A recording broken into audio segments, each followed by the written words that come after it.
We are Radio Cayman. Covering Cayman Brac, Little Cayman, and Grand Cayman. One in a million. For the record, proudly brought to you by Brand Source Home Gallery, inspiring luxury, and JN Money. From abroad to yard. Fast, affordable, convenient. Doctor's Hospital. Peace of mind is important when life happens. Doctor's Hospital, always there for you. Call 949-6066. And Cayman Airways. Call them on 949-2311 to book your nonstop flights to Los Angeles and Panama. And Kirk Market. Experience a world of choice. And the Cayman Islands National Museum. Explore captivating exhibits and learn about our unique heritage and culture. We ask our listeners and viewers to avoid any statements or comments which are abusive, derogatory, malicious, or defamatory. Do not use indecent language or make any statement that is false or misleading. Call 1-800-534-8255, 949-6990. 949-8037 or WhatsApp us on 925-3261. Live from Radio Cayman Studio. This is For the Record with Orrett Connor. Hear from your government officials, independents, and the opposition on issues that matter to you. For the Record. Engage in an open dialogue between residents and lawmakers. With Orrett Connor. Informative, impartial, insightful. This is For the Record. And now, your host, Orrett Connor.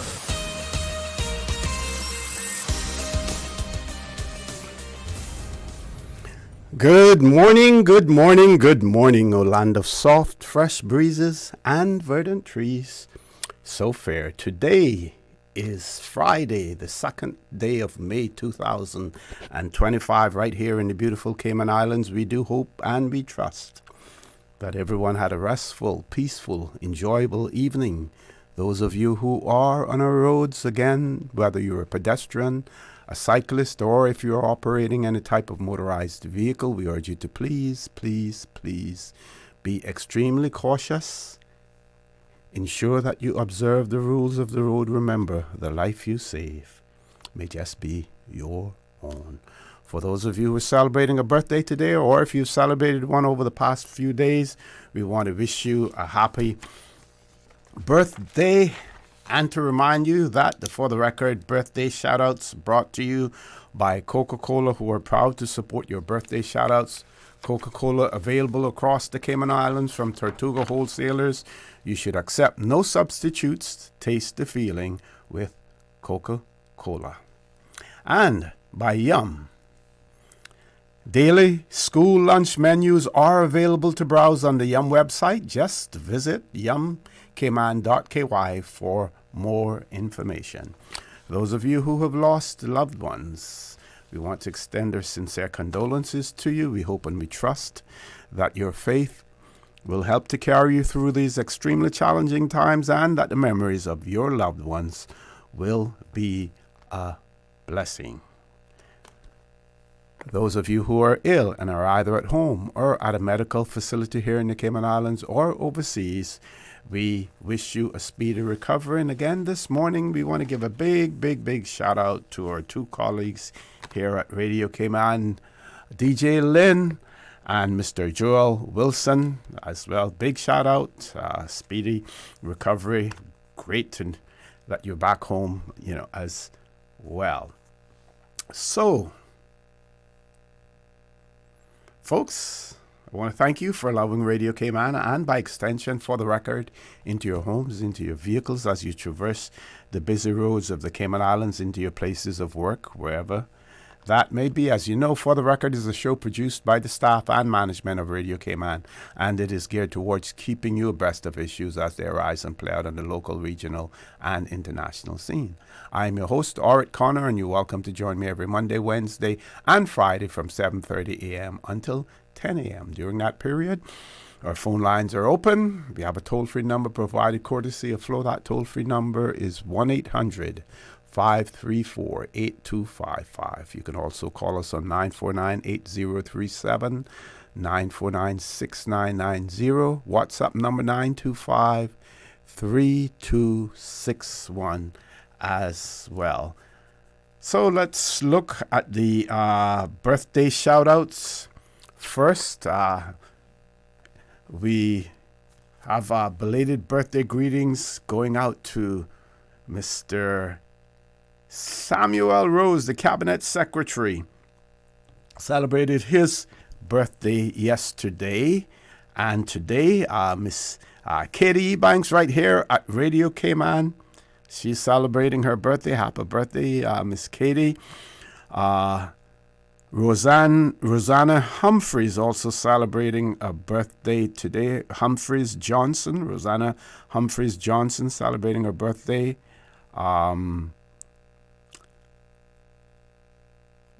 Georgette Eugene Dewey also celebrating a birthday yesterday. Let's see if they're Neptune Johnson and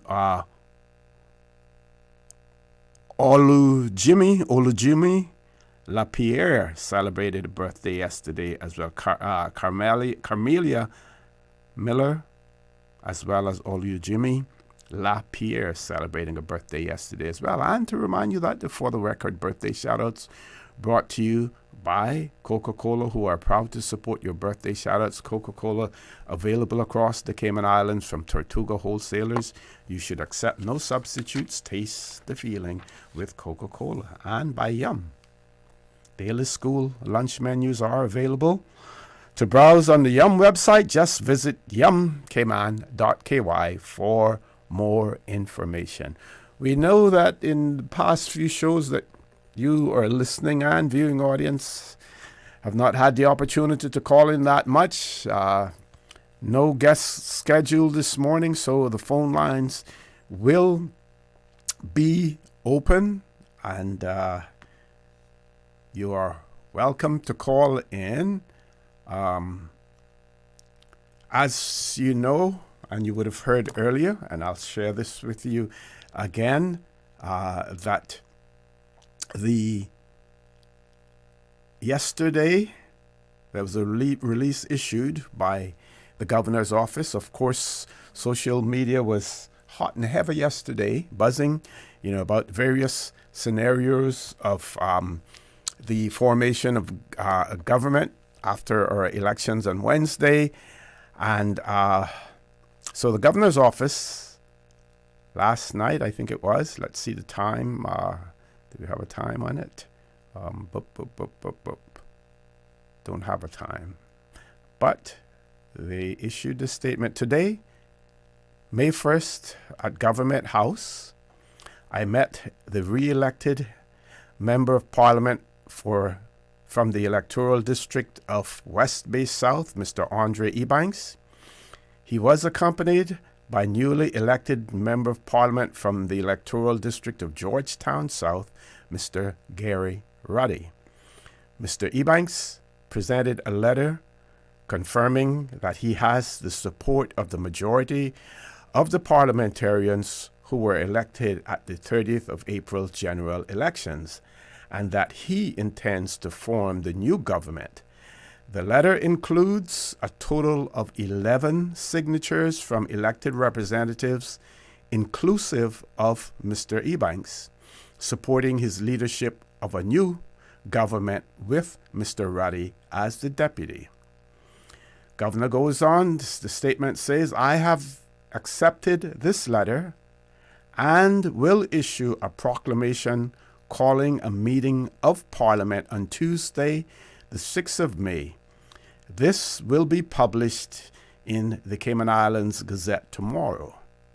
At this meeting of Parliament, I look forward to swearing in all new members of Parliament and immediately thereafter the public swearing in of our new cabinet outside the Parliament building on 4th Street. I look forward to working in collaboration with the new government. As governor, I will strive, along with the deputy governor and the whole public service, to support them in delivering their priorities and policies over the coming term. And it ends there. And I will just add to that we encourage everyone, including those in opposition, to support the new government, whatever its makeup will be, to do so, because if they succeed, we succeed. If they fail, we fail. So while the political lines may have been drawn, at the end of the day, we all are Caymanians, or we reside here, and we will feel the effects, whether they're good or whether they are bad. So we all need to support the government, new government, but that new government also needs to ensure that they assure the people of the Cayman Islands that they will govern with dignity, they will govern with respect for people's constitutional rights, and they will govern for all of the people of the Cayman Islands. We hear about special interests and those with deep pockets. You all 19 of you, have made promises to the people of the Cayman Islands. Some promises may have been similar, some may have been different as well. You need to try as best as you can to ensure that you keep those promises to the people of the Cayman Islands. You need to keep us safe. You need to keep us secure. You need to ensure that we all thrive in one way or the other. We should enjoy the best health care in the world, the best security in the world, the best transportation in the world, and Caymanians should come first as well. So with that editorial, we're going to take a commercial break. Those of you who listened to talk yesterday afternoon, had a very insightful discussion with Mr. Arden McLean talking about the process, and someone has shared an email, a message, a WhatsApp message with me this morning about Section 49 of our Constitution as well. What is interested in this and in the governor's statement, and this is extremely important, and I think with whatever legal advice that she has gotten, it looks like we'll have it right this time again. So it says here that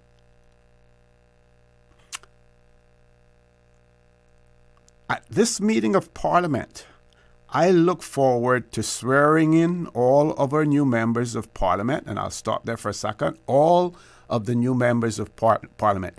Today, the 2nd of May, is the deadline for the Supervisor of Elections and his returning officers to return the writs to the governor. Those writs will indicate each member who has been elected for the 19 constituencies. That will take place. My inkling is that it may have taken place yesterday. Maybe the supervisor and his returning officers were ahead of the game and got it to the governor yesterday. Otherwise, some may say, well, it's a little bit presumptuous that if the governor hasn't officially received the writ, even though we know who were elected, that signatures have already gone forward, while if the governor doesn't have in hand those writs. But those of you who know the game and who have played the game know that you have to make sure that you get your foot in the door first, because, folks, whatever is in black and white, that can change between now and the 6th of May. It is only when they get down to Parliament and those votes take place. Right now, whatever is put out there in terms of ministers, ministerial positions, speakers, and everything else, that has to be finalized and formalized in Parliament first. So she looks forward to swearing in all new members of Parliament, and immediately thereafter, the public swearing in. I'm not sure how immediate it's going to be, because then they have to select their members of cabinet. But she looks forward immediately thereafter, the public swearing in of a new cabinet outside the Parliament building on 4th Street. And then she goes on to talk about looking forward to working collaboratively with herself and the Deputy Governor, as well as the whole public service in working with the government. And like I said before, if they succeed, we succeed. If they fail, we fail. Let's take that commercial break that I spoke about 2 minutes ago. Please stay tuned for the record. We'll be back shortly. The Cayman Islands boasts of a long, colorful, and rich history.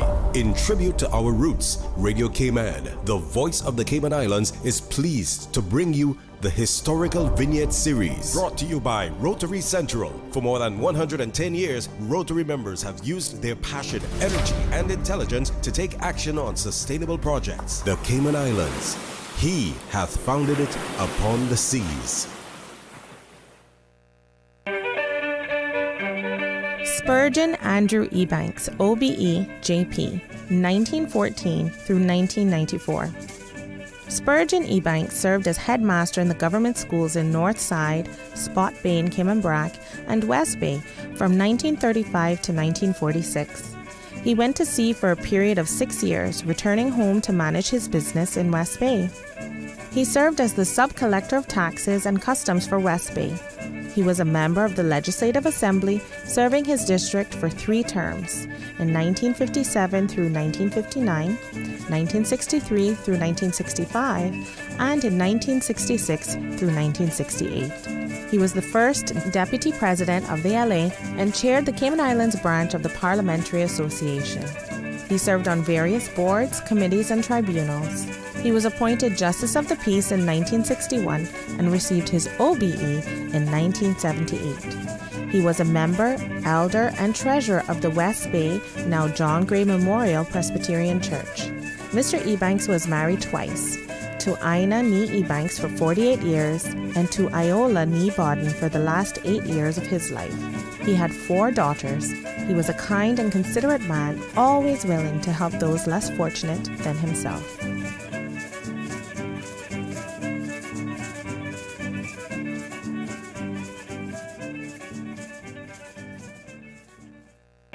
Radio Cayman's Historical Vignettes was brought to you by Rotary Central. For more than 110 years, Rotary members have used their passion, energy, and intelligence to take action on sustainable projects.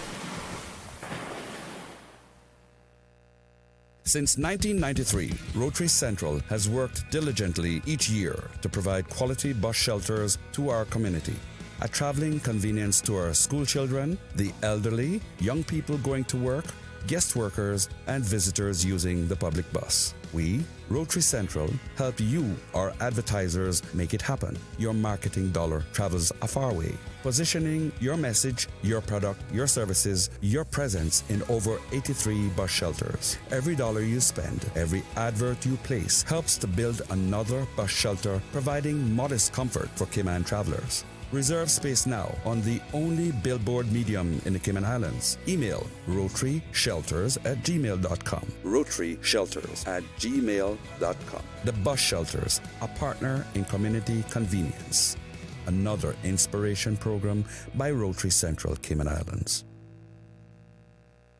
Step back in time and discover the rich history of the Cayman Islands at the National Museum. Located on the waterfront in Georgetown, the National Museum is proudly housed in the Old Courts Building, Cayman's oldest standing public building. Explore captivating exhibits and learn about our unique heritage and culture. Open Monday to Friday, 9 a.m. to 5 p.m. and Saturdays, from 10 a.m. to 5 p.m. And here's the best part, Saturdays are free for residents. Don't forget to visit our museum gift shop. Every purchase helps preserve our artifacts and the historic building we call home. Visit www.museum.ky for more information.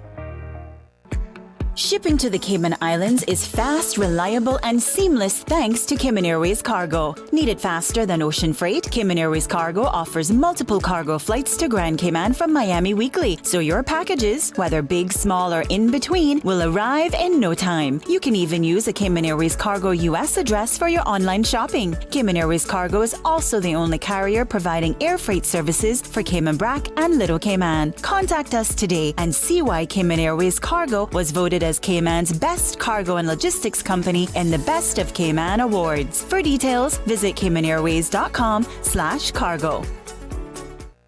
Did you know that Doctors Hospital provides urgent care services 24 hours a day, 7 days a week? And Doctors Hospital's urgent care physicians have access to the most advanced MRI and CT imaging in the Caribbean, providing reliable diagnostics when you need it most. When you need quality urgent care for an illness or injury, Doctors Hospital is here for you 24/7. Whether it's a migraine, chest or abdominal pain, shortness of breath, broken bones, or another urgent need, Doctors Hospital at the top of Walker's Road. Urgent care right now. Can you imagine your home completely organized? At Brand Source Custom Closets, we can. We specialize in designing and building custom closets and storage units for any room in your home, including the garage. With tailored designs and custom LED lighting solutions to fit your lifestyle and budget. Our Custom Closets expert is committed to enhancing the value of your home with a solution that is uniquely yours. Visit our showroom or call 623-6774 to schedule a no-obligation appointment with our design expert. Brand Source Custom Closets, 209 Dorsey Drive, Industrial Park. What's that? No sugar, same amazing taste? Coca-Cola Zero Sugar is here to stay. Classic taste, pure satisfaction. Be sure to stop into any Tortuga location and get your own case of Coke Zero. Or grab an ice-cold one straight from the cooler. Brought to you by Tortuga Distributors Limited. Coca-Cola, taste the feeling, Cayman. Hey Cayman parents, we get it. You're underslept, over-trafficked, you can barely find your sanity in the morning because you're still trying to find your kids' shoes and lunch boxes. Let Yum take some of the stress away. Every day, over 3,000 students enjoy delicious, nutritious meals from Yum. Over 5 million lunches served and counting. Private school parents, browse the Yum Cayman app and order up to a month in advance or last minute by 12 a.m. the night before. Government school students, just drop by the Yum canteen. No pre-orders needed. Yum can't help you find your sanity, but we can sure make your mornings just a bit easier. Check out daily menus at myschoolpos.com or visit yumcayman.ky to learn more.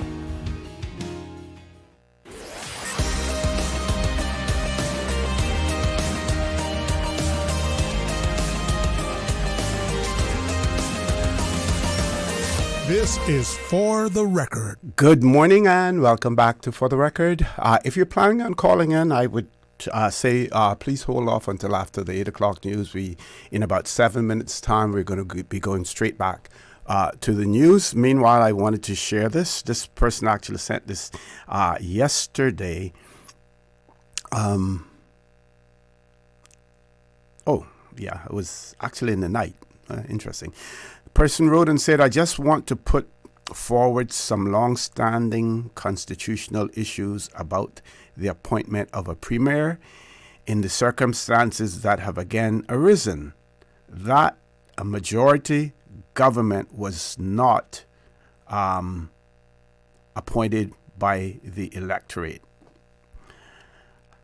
By virtue of Section 49, subsection 3, it is absolutely unconstitutional for the governor to announce publicly who is to be made premier. I'm not sure that was done, but I'm just reading what the person has said. No matter what horse trading, no matter what horse trading has been laid before her, before the stated ballot has been held, amongst the elected members of the Legislative Assembly, which is what I vaguely referred to in my opening statement as well. That is Parliament. It is this ballot that the governor must be guided by in making the appointment of the premier, which is correct, right? A secondary issue is that in order to fulfill Section 65, the House would have to appoint a temporary speaker, correct as well, for the purpose of holding that first meeting to hold the ballot for the appointment of the premier. And then, after such appointment, confirm that temporary appointment or appoint a new speaker and deputy speaker. They go on, I've written something today as well. No, that's some other comments. So yes, and during our election night commentary, Dr. McPhail, Ms. Teresa, Mr. Carl Brown, Ms. Kathy Miller in the studio as well. We spoke about these things. There will be, it's a new parliament, so no new speaker. So normally the senior person in the parliament would sit in the speaker's chair to conduct the first part of the proceedings that is necessary, which is the election of a speaker. Okay? In this case, we will have the mother of the house as opposed to the father of the house, because Ms. Honorable Juliana O'Connor Connolly would be the longest serving member of our parliament. Now, there may be agreement amongst all members, especially the 11 who have presented their signatures to the governor. So, it may be a fait accompli, or it may not be. But obviously they feel confident, and obviously they will try to hold their 11 together. I'm not sure how binding, other than indicating to the governor we have the numbers for you to form a government and we'd like you to call parliament. I'm not sure how binding those signatures are on there. Certainly anything legal binding, it would be a civil matter as opposed to anything else. But we have seen in the past, we have a history here in the Cayman Islands, and despite the fact that on previous elections we had one group going to the governor and then another group going to the governor, and there was almost pandemonium, with that, it is usually the case that that group that has presented the governor with the letter requesting, Parliament to be called, that they will stick together at the end of the day. It will be the entire Parliament that will elect a speaker. Then once you get the speaker, and the speaker then conducts the proceedings of Parliament, and you then have a premier, and of course Parliament does not then elect the members of cabinet. That is done by the premier, and I will share with you the relevant sections of our Constitution that speaks to that. So bear in mind that Parliament will elect a speaker, and they will elect a premier. After that, the premier will select his cabinet, and they will then be sworn in by the governor. With that, we're going to take a break for our 8 o'clock news. Please stay tuned. For the record, we'll be back immediately after the 8 o'clock news. Thank you, Mr. Connor. Radio Cayman time check just about 15 seconds away from 8 o'clock. This time check brought to you by our friends at Foster's. When you're on the go, the experienced team at Foster's Pharmacy are here to help. Drop off your prescription while you shop or WhatsApp us and we'll prepare it, ready for your arrival. Whether you need prescription or over-the-counter medications, blood glucose testing, or advice on vitamins and supplements, we're here early in the morning to late at night. Both of our locations at our Camana Bay and airport stores are open 7 a.m. to 9 p.m., Monday to Saturday. For more info, visit fosters.ky/pharmacy. Foster's Pharmacy. Better health because we care. The voice of the Cayman Islands. 89.9 FM in Grand Cayman and 93.9 FM in Cayman Brac and Little Cayman. Silver wings shining in the sunlight. Radio Cayman. The 8 a.m. news is brought to you by ValueMed Pharmacy. Save time and order your prescription refills online at value-medpharmacy.com. VALU-medpharmacy.com. For today's biggest news. Radio Cayman, the voice of the Cayman Islands.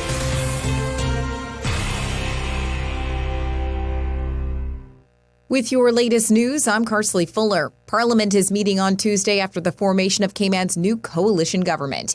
The 4 elected members of the Caymanian Community Party, the 4 Cayman Islands National Party MPs, and 3 independent representatives have joined together with Audrey Ebanks as premier and CIMP's Gary Ruddy in the role of deputy. The pair presented their letter with intention to form the new government to the governor around 8 p.m. on Thursday night, with Her Excellency the Governor Jane Owen set to issue a proclamation calling a meeting of Parliament on Tuesday, where all new members will be sworn in, as well as the cabinet outside of the Parliament building on Fort Street.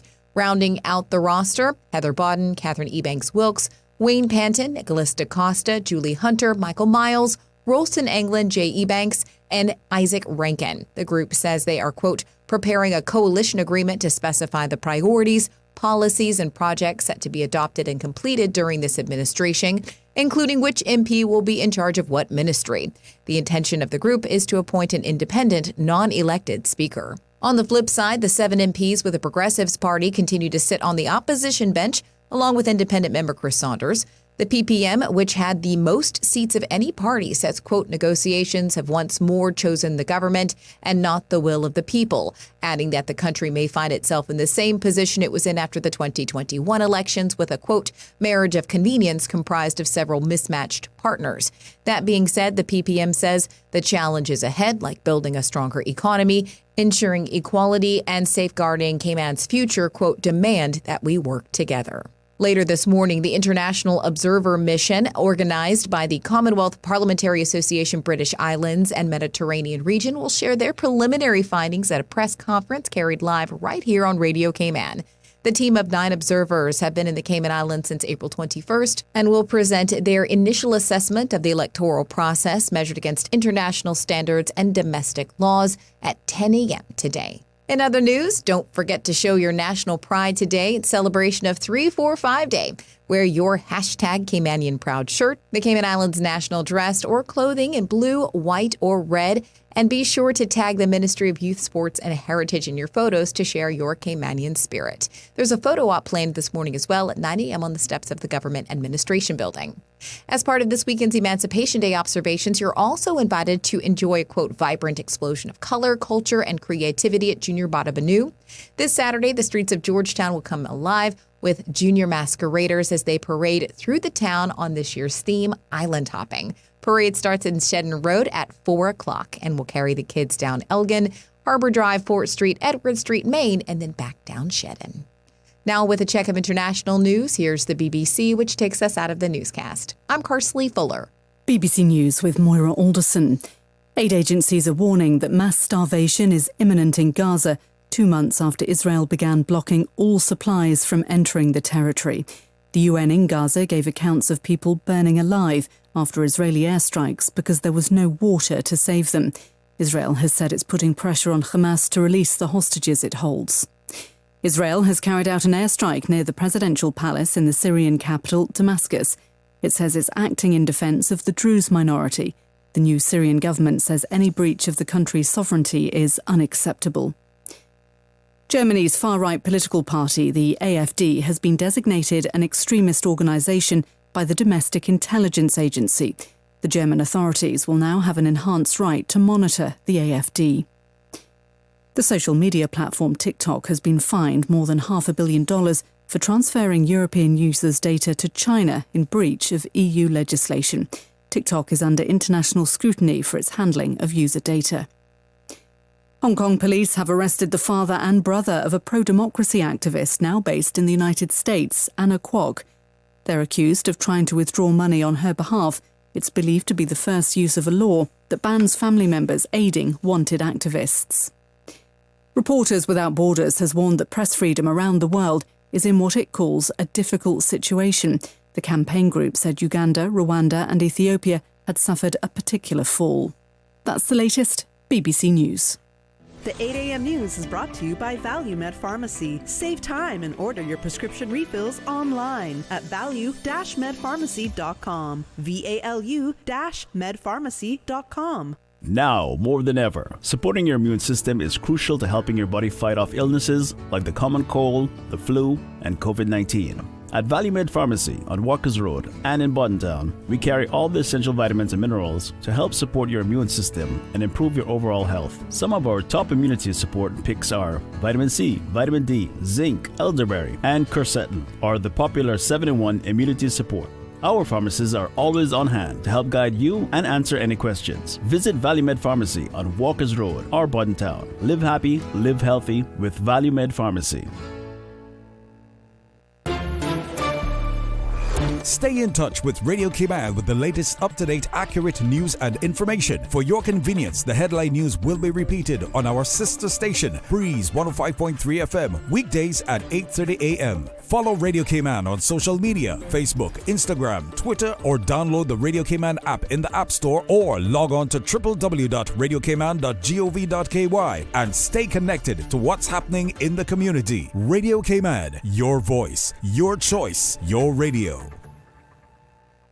If you or your loved one is facing cancer, only Sylvester will stand firmly by your side at every step, from diagnosis through survivorship, providing you and your family peace of mind and assisting with everything you need before, during, and after your stay with us. Sylvester Comprehensive Cancer Center is South Florida's only NCI-designated cancer center and specializes in treating the most complex cancer cases. Your first-class cancer care is just a flight away. Learn more at sylvester.org. The Department of Environmental Health West Bay Bulk Waste Collection will take place between May 5th to the 10th. This bulk waste collection will replace the traditional year-end collection. Household appliances, furniture, and other items too large to be handled by the weekly DEH collection crews should be placed by the roadside where it's easily accessible to the DEH collection crews. Metals and vegetation should also be separated from other bulk items. Do not obstruct the roadway or storm drains or place tires, construction and demolition waste, hazardous materials, or electronics. For more information on the West Bay Bulk Waste Collection from May 5th to the 10th, please contact DEH's Solid Waste Management Section at 949-6696. The 8 a.m. weather update brought to you by CG Britcade, where people come first. Once again, good morning, Cayman. And this Friday, 2nd May, looks nice and sunny there outside with some partial cloud cover. Present temperature 80 degrees Fahrenheit, but it feels like about 85. Winds are out of the east-northeast at 11 miles per hour. Relative humidity 79%. The barometric pressure is at 29.91 inches. Light to moderate winds and seas are expected to prevail through the next 24 hours as a ridge of high pressure remains across the northwest Caribbean. Our forecast calls for partly cloudy skies, 20% chances of showers. Temperatures will rise to the mid-80s with a heat index near 93 degrees Fahrenheit. Winds will be easterly at 10 to 15 knots. Seas will be slight to moderate with wave heights of 2 to 4 feet. Later tonight, partly cloudy skies, 20% chance of showers. Temperatures will fall near to the mid to upper 70s. Winds will be easterly at 10 to 15 knots, and seas will be slight to moderate with wave heights of 2 to 4 feet. Low tide is going out in the hour at 8:46. It's going to be high at 1:43 this afternoon. It's going to be low at 8:15 tonight. The outlook is for light to moderate winds and seas over the weekend as the pressure gradient over the northwest Caribbean continues to slacken. That, my friends, is your 8 a.m. weather update. I was undercover and had just recovered the stolen artwork, but... Aunt Angie, what does this have to do with managing my insurance? Well, long story long.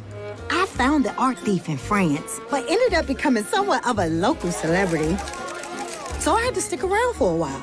But I was able to handle all my insurance needs with CG's online portal.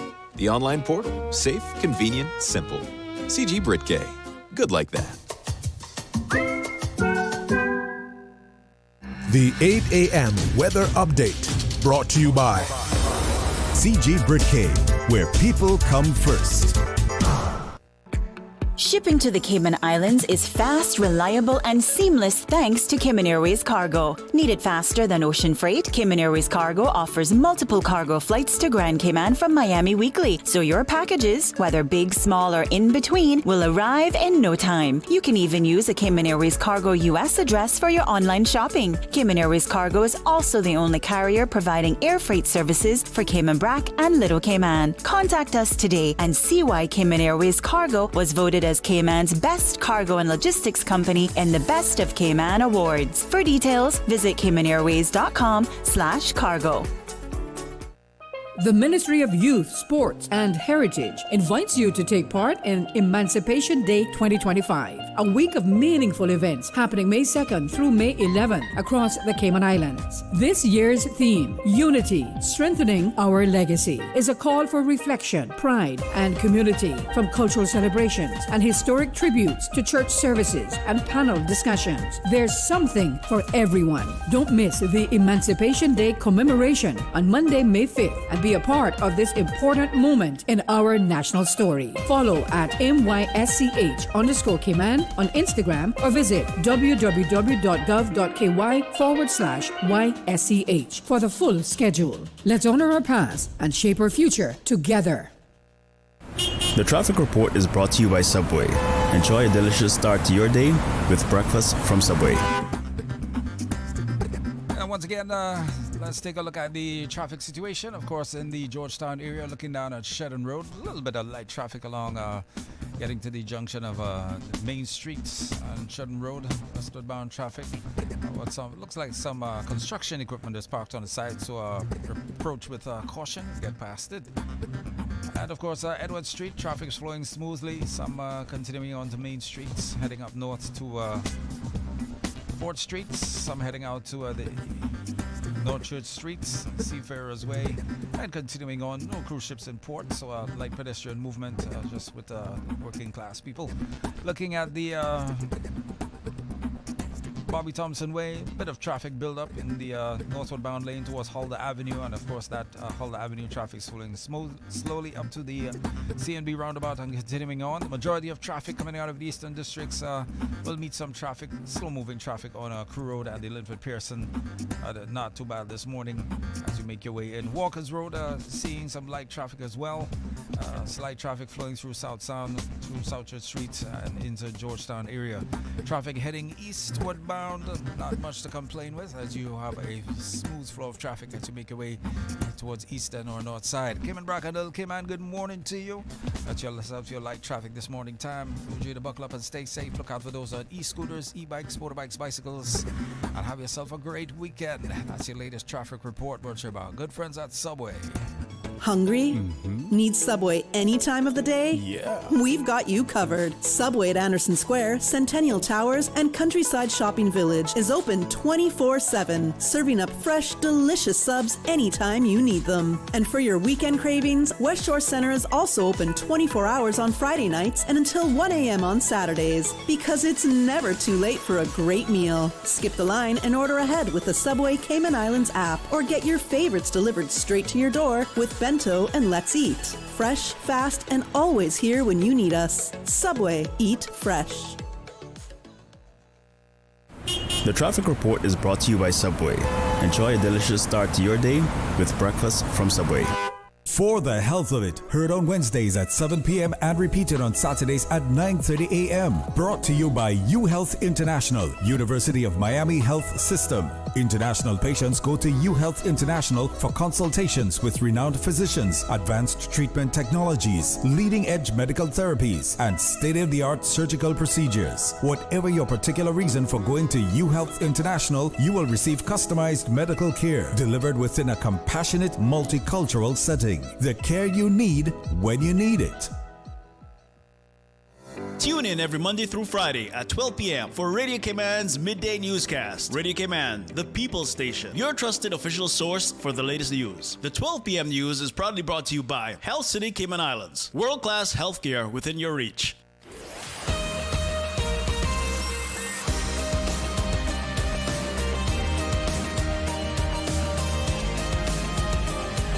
For the Record with Orrett Connor. Good morning and welcome back to For the Record. No guests in the studio. We have one caller on hold, and we will be linking up with another caller who is an expert on parliamentary procedures as well as our constitution. That individual was a part of the negotiating team when we were negotiating the terms and conditions of our 2009 constitution. Let's take the first caller.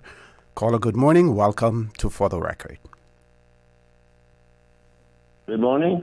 Good morning. Good morning. How are you? I'm fine, thank you. O.C., how are you doing? I'm fine. I'm fine, thanks. Survived the election okay? Yes. I'm pretty much accustomed to that. I spent about 33 years on the other end, helping to administer the elections, and so I accustomed to those long hours, even though the body isn't as robust as it was those days. Well, I haven't heard any negative reports about any issues that happened during the election, so I'm glad to know that it went smoothly. At least I hope it has. I don't know if the results are all the same, received the same way or not, but anyway, what I did, I prayed for the best one to win, and I hope that's what I got, the answer I got. Yeah, and it's the will of the people. At the end of the day, those 19 constituencies, they each chose the individual that they wanted in terms of by giving them the most votes, and that has to be respected. Yes, it's a democratic system, and you got to respect that, whether it suits you or not. Yep. Anyway, I never really called for that, but I thought I would just throw that in while thank you. It's hot at the moment. I have a complaint this morning to the Water Authority. On Sunday gone, while we were having services in the Church of God, full gospel hall, right on the waterfront, a crew of the Water Authority was installing or digging up the ground to tie into a water line right in front of the property next door to the church. And with no consideration whatsoever about the noise that it was creating while service was going on. I went outside to speak to someone to make them know that they were disturbing the service, and they were appointed to a supervisor, and the supervisor said they were carrying out a job they were told to do, and if we had a leak, they would be fixing that too. I said, well, we have no leak. Right. But even if we had a leak, we wouldn't allow them to be working on it while service is going on. So it was very disrespectful as far as I'm concerned. It is, yes, that is. They patched the road afterwards using the compactor, and you know how loud that can be when it hit the hard surface and everything else. The backhoe was beeping the whole time, and they had more excavated material in the road. So when I went out, they said, well, we're trying to clean up the place now. I said, well, they could have waited and done it some other time. Anyway, there must have been another half hour, at least after that or more, after they said that. And of course, scraping the asphalt to clean the place up. It was all pure noise, which was really disrespectful to the church. Yes. That's and I don't care who, gross disrespect. Who it hurts, who feels bad about it. It was wrong, and I don't. On top of it, what do you think it was doing? They put in a water supply into what was supposed to be a gazebo on the other side of the road, the seaside. Mm-hmm. And I know the reason for that is to sell alcohol. So that was even bought me more. Yes. Knowing why they were doing it. If it was some emergency, I could have understood. But that didn't need to happen. They could have done it in the afternoon while there was no service going on. If they wanted to do it on a Sunday, of course, look, Greg, they do all of the jobs on Sundays now to block up the traffic as much as possible. Look like. Mm-hmm. Anyway, I couldn't help but call in and complain about this, and I intended to go further than this with it. But I wanted the public to know how disrespectful that was to the church. And that it should never happen again. And we're suffering a lot with being blocked off, as you know, many times for marathon. The marathon, yeah, and any other sporting events out on the waterfront. And makes it very inconvenient for us to even get to the church on a Sunday morning at a times. Mm-hmm. Anyway. Well, I hope, Mr. Thomas, I hope that the water authority issues if not a public apology to the church, then a private one. They should do that, because our Constitution speaks to respect for our religious beliefs and everything. We should be able to practice our religion without interference. I may be pushing the envelope a little bit, but that would be considered interference. And of course, our Constitution applies only to government and government entities. And of course, the Water Authority is a government entity. Sure, it should. Yep. I intend to do more than what just callers do, but I had to make the public know how it was so disrespectful to our church service on Sunday morning. Okay. And I trust that they'll have a little better consideration in the future. For that, anything like that. Hopefully. Or anyone else, as a matter of fact. Yep, hopefully. Some Sundays, I got to go and stop people using power blowers, cleaning cars, properties, jackhammers, or power washing, all sorts of things go on around the area sometimes and cause disturbance, but they couldn't care less. Yep. Anyway. Okay, thank you. Thank you very much. Let us know when you hear what you hear from them as well. Okay, thank you. See you all the best. Let's grab the next. We have our callers that we're going to take before the call that we're going to have for a while, right, Paul? Let's take those callers first. Next caller, good morning. Welcome to For the Record. Good morning, O.C. Hey, good morning. Good morning. What's up?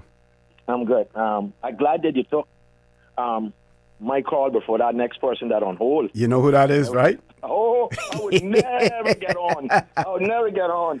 No, we're going to have a discussion on Section 49 again, and then what another of our listeners wanted to know how is Section 49(2) in what's the interpretation of that as well? That's important. Yeah. Oh, okay. Yeah. Here's a good one to explain that whole. Yeah. You should. Well, what I got to say now that I'm talking about him, I think they should offer him the Speaker of Parliament for this section. For the session that's coming up now. But that is, you think that really would happen? I believe that there's still political. I'm going to say political favors, but it may not be. But you have to look out for your fallen soldier, right? Well, so if you have a member of your party that has lost their seat, this may be a way of compensating. No. See, I don't believe in that. Honestly, I believe all the time a speaker should come from outside. I also, because if I was the premier, I'm not losing my voting power. I want my voting power on the floor because the speaker cannot assist me in any way. Yeah. Well, I think that's what's going to happen in this case. That's going to come from outside. Yeah, but not because it's a fallen soldier means that I want somebody who knows parliamentary procedure, that you don't call for the vote before you have the second reading. They'll learn, though. They'll learn. They all started out like that. The only one of our speakers who, and sorry for interrupting you, but yeah, I know I can do that with you, was our national hero, the Honourable Sybil McLaughlin, because she was well steeped in parliamentary procedures, having been a clerk of Parliament. McKeever were pretty sharp too because of being there so long. But my pick for Speaker would be Vincent Arden McLean and Ezra Miller from Northside. They know parliamentary procedure, my friend. Well, the Deputy Speaker, I think, has to come from within the House, the Speaker from outside. The Deputy Speaker, I would have that. No, I'm talking about the Speaker himself. Because remember now, OC, we're no longer local politics. People are in Canada calling Alan Moore, telling them that they enjoy me in your interaction. I think it was just before they handkerchief hate, people start buying up all the airwaves. You know, people from Canada call hi, interesting to me and you. You know? So we're international, right? But see, I did told you that the independents were going to play a role. I told you that, right? Yeah. I told you they were going to play a major role because of the caliber of independents that I saw were running. I feel that they would have been elected, and they were strong enough to hold out on their own as independent. Like I told my good friend that I feel sorry for, Mr. Bryan, to hold out and see where the crookers crumble and see where they fall. And then, market yourself. Market yourself. Sell for the highest bidder. Sell to the highest bidder. So, I want to congratulate all the elected members. I now have 2 classmates that have been elected. So I would like to congratulate Mrs. Hunter, who's a classmate, and Roy McTaggart, who is also a classmate. Okay. So, and then all my other friends, because everybody that got elected is my friend. So I want to congratulate them, and I'm happy that they formed the government so quickly instead of what happened the last time, where it was all this back. Yes. So that didn't look good for us the last time. Like a bunch of schoolboys. But it looked very professional this time. That by the time the polls could close, they already had formed the government. Well, you know the perils that you expose yourself to if you take too long. Yeah, that'll be wheeling and dealing. Wheeling and dealing, you see, and that's not a good thing, you see. Because seeing how you wheel and deal before, you wheel and deal after. It can still take place between now and the 6th of May. Hopefully, it won't. I think it'll hold. Yeah. I think it'll hold because of what happened the last time. And then people were disenchanted with this makeup of independence and blah, blah, blah, blah. People leave it. So I think they'll be very cautious this time and try and do their best. Okay. I'll leave you so we can listen to our good friend. Right. I believe we have one more call that we have to grab before. Okay. Okay. Paul, let's do the commercial first. You want to take the break first, and then we're going to be talking with Mr. McLean again. He was in the studio with me yesterday for almost 2.5 hours. Please stay tuned. For the record, we'll be back shortly. Your dream home starts with a vision, and often inspiration is at the heart of that vision. Brand Source Home Gallery's in-house designers are here to help bring your vision to life. Whether you're remodeling or building a new home, Brand Source Home Gallery is your one-stop solution. Explore their kitchen cabinets, sinks, faucets, bath fixtures, tubs, vanities, and more. Let Brand Source's designers help and inspire you with your next project. Call 623-5000 and schedule an appointment with a design expert at Brand Source Home Gallery, Dorsey Drive, Industrial Park, serving Cayman for 50 years.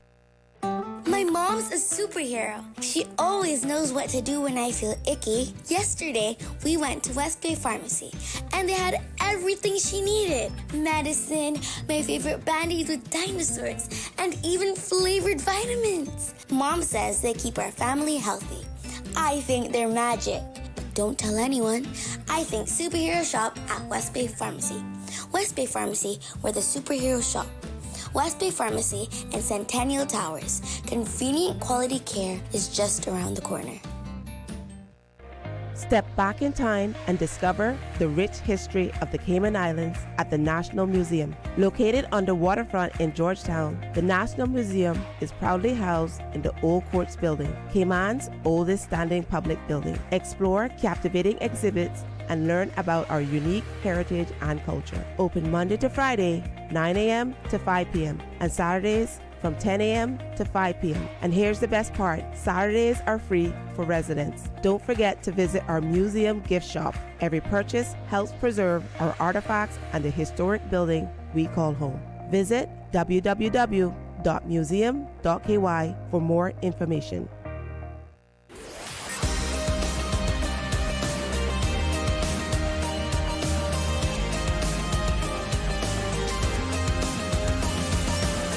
This is For the Record. Good morning and welcome back to For the Record.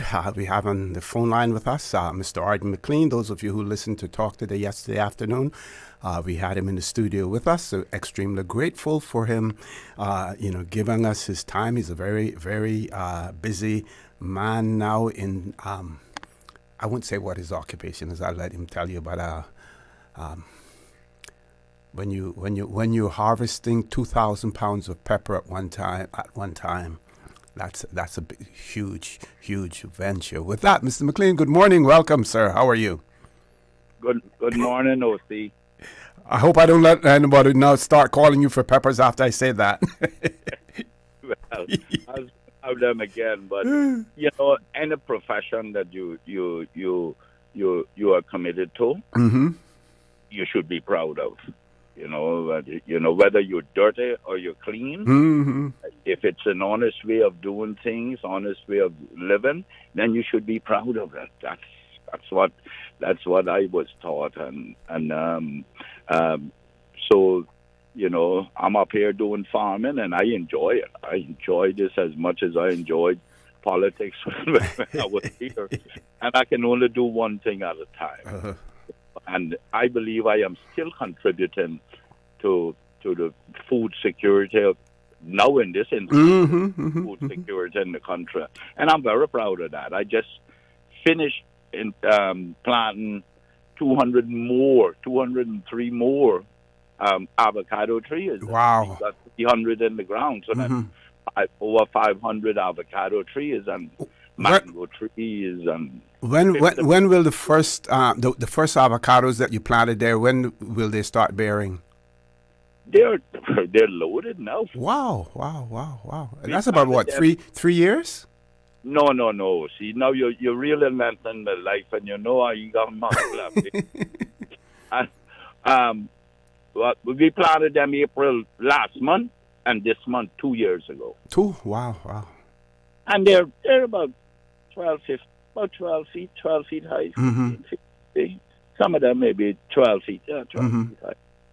So, and they're the majority of them, the ones that come early, they're all loaded.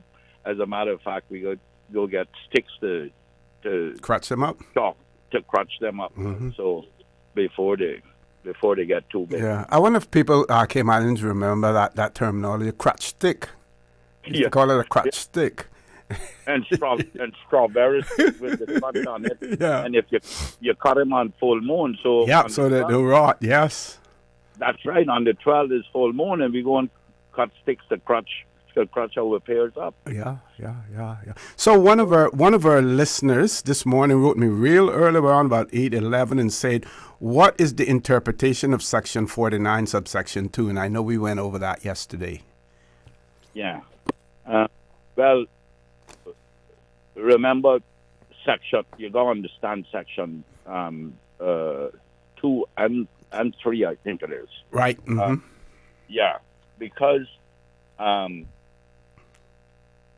Section 2 says that if a party wins the majority, which is 10 in this case, the majority would be 10 of 19. The majority of that party that won the majority, which would be 6 really, theoretically it could be 6, can go to the governor. Go to the governor and get the governor to appoint that person as premier, the parliamentary head of that party. Now, if that does not happen, this is a case in point. Yes.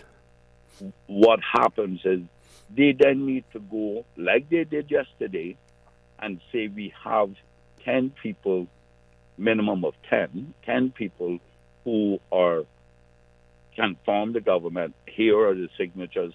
I saw Andre stand up there with that letter. I suspect those were the signatories. Including his own, yeah. Right. And, well, he got to be counted by Parliament, yeah.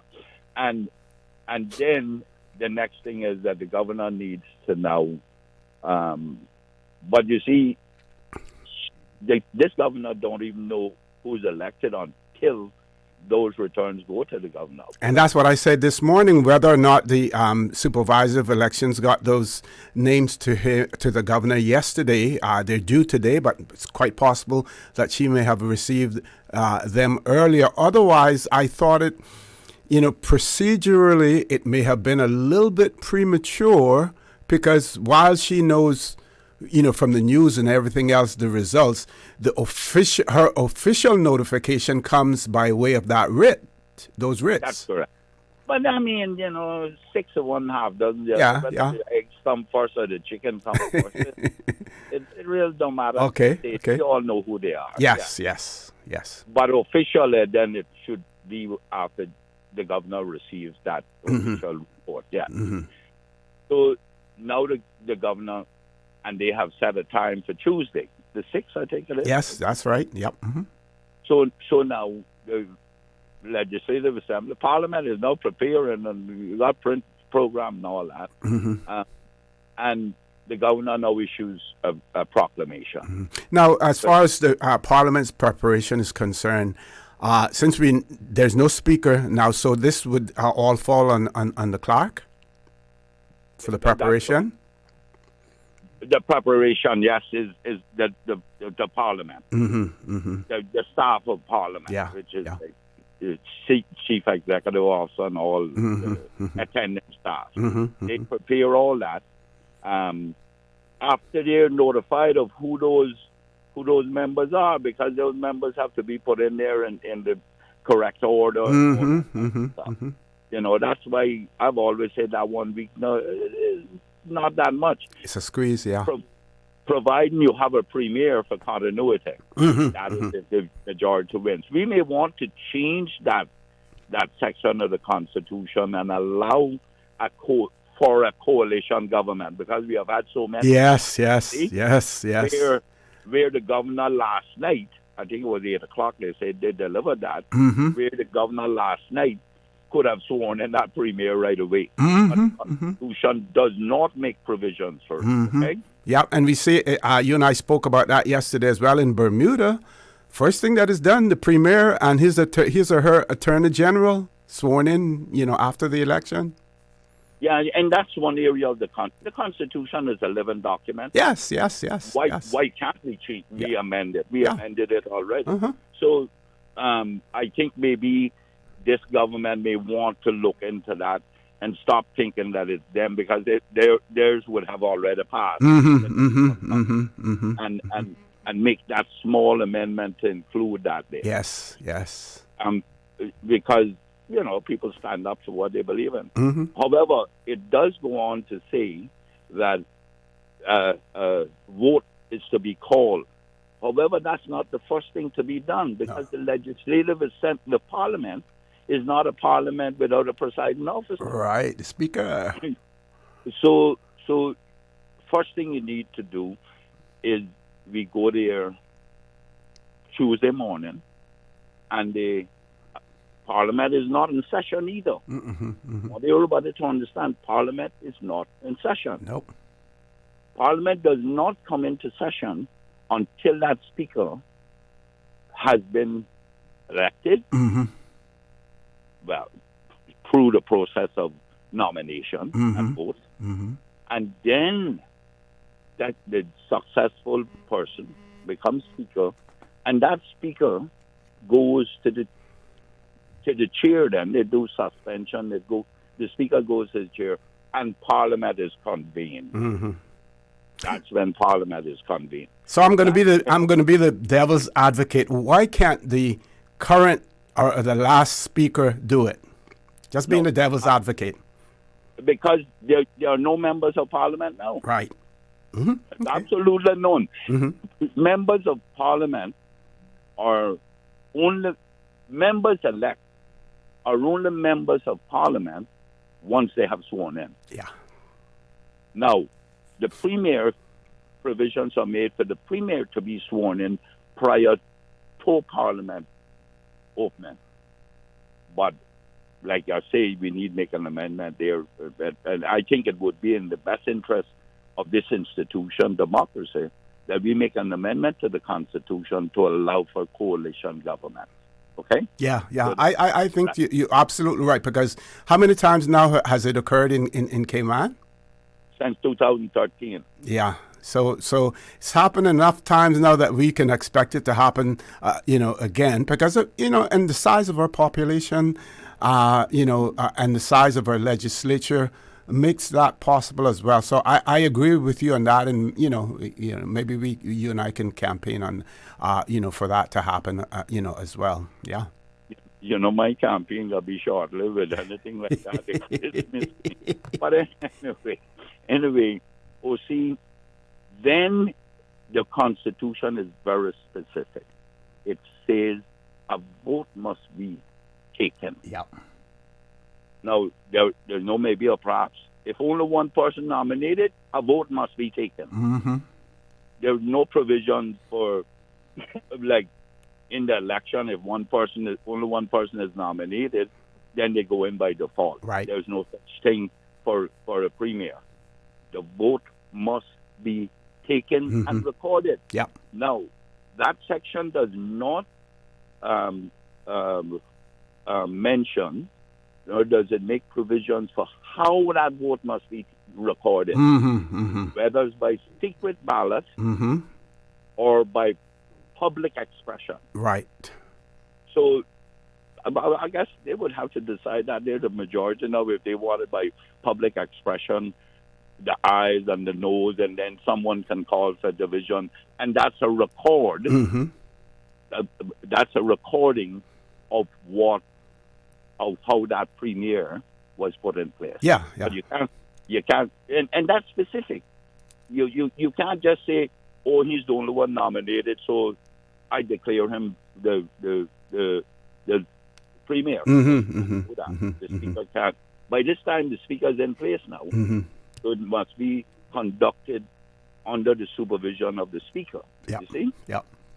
And so once they have done that, that person becomes a premier. Whether the opposition vote against it or not, if 10 people vote, including the premier, for that person, then that is the premier of this country. And does in this particular case, right? No, by then we would have the speaker would be in place, so the speaker doesn't get a vote. The speaker would be in place. It was, yeah. So. Yeah. The speaker only votes if there's a tie in Parliament. Whether they're from the inside or the outside, it doesn't matter. Right. And a lot of people talk about you do status quo. There's no such. No. The number of times the speaker in any parliament, in all the parliaments, and I went and did the research many years ago, New Zealand, Australia, England. The speaker goes wherever they feel that they should go. There are many times they did status quo, but when they do, they send it to a committee to review it to be brought back. That's usually how they do that with laws. But if if the speaker can go any way they want, you don't question that. Because if you question that, then you're questioning the authority of that chair. Okay, Mr. McLean, Paul, you want to go to the break now? We're going to go to the break, and then I have a question from one of our listeners that actually posed the initial question. I'm going to read it for you because you have covered it already, but I think it is going to be important for because for clarity, because I believe there are others who find themselves in the same situation.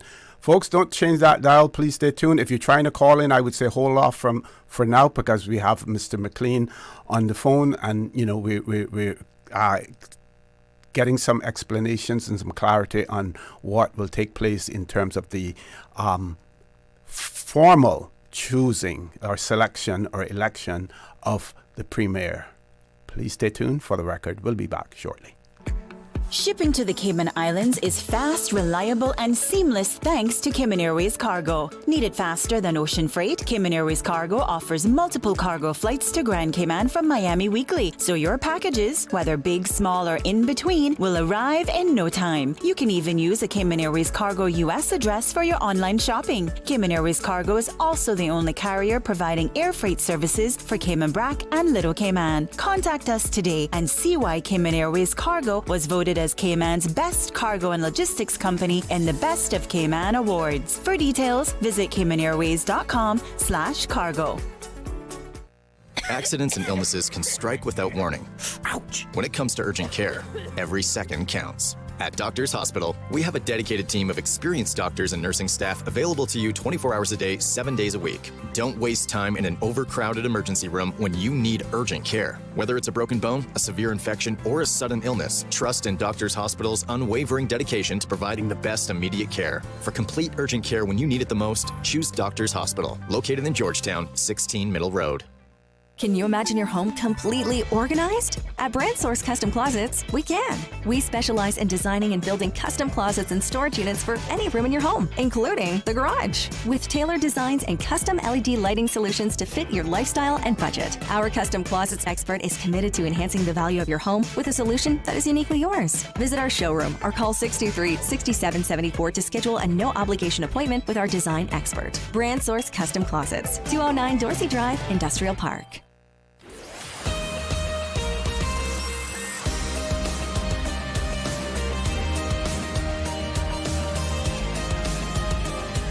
For the Record with Orrett Connor. Good morning and welcome back to For the Record. We have Mr. Arden McLean. And for those of you who don't know him, and I'm not sure that there are many out there who don't know him, but if you're thinking that Mr. McLean is just talking, as a layperson, no. Mr. Arden McLean was a member of Parliament. He was a minister of cabinet. He was a deputy leader of the opposition, and he was a leader of the opposition, as well. And how many terms in Parliament, Mr. McLean? I did 5 terms. 5 terms in Parliament. 5 terms in Parliament. Folks, that 5 terms in Parliament, that's 20 years. So he knows what he's talking about. But I'm going to read this to you, Mr. McLean, because this will allow you to... So the person says, but doesn't it say 10? The majority is who had... No, he said, but it doesn't say 10, right? That's what he said. But you can say why we say 10, because you got 19 and 10 is a majority of 19, right? So he says it doesn't say 10.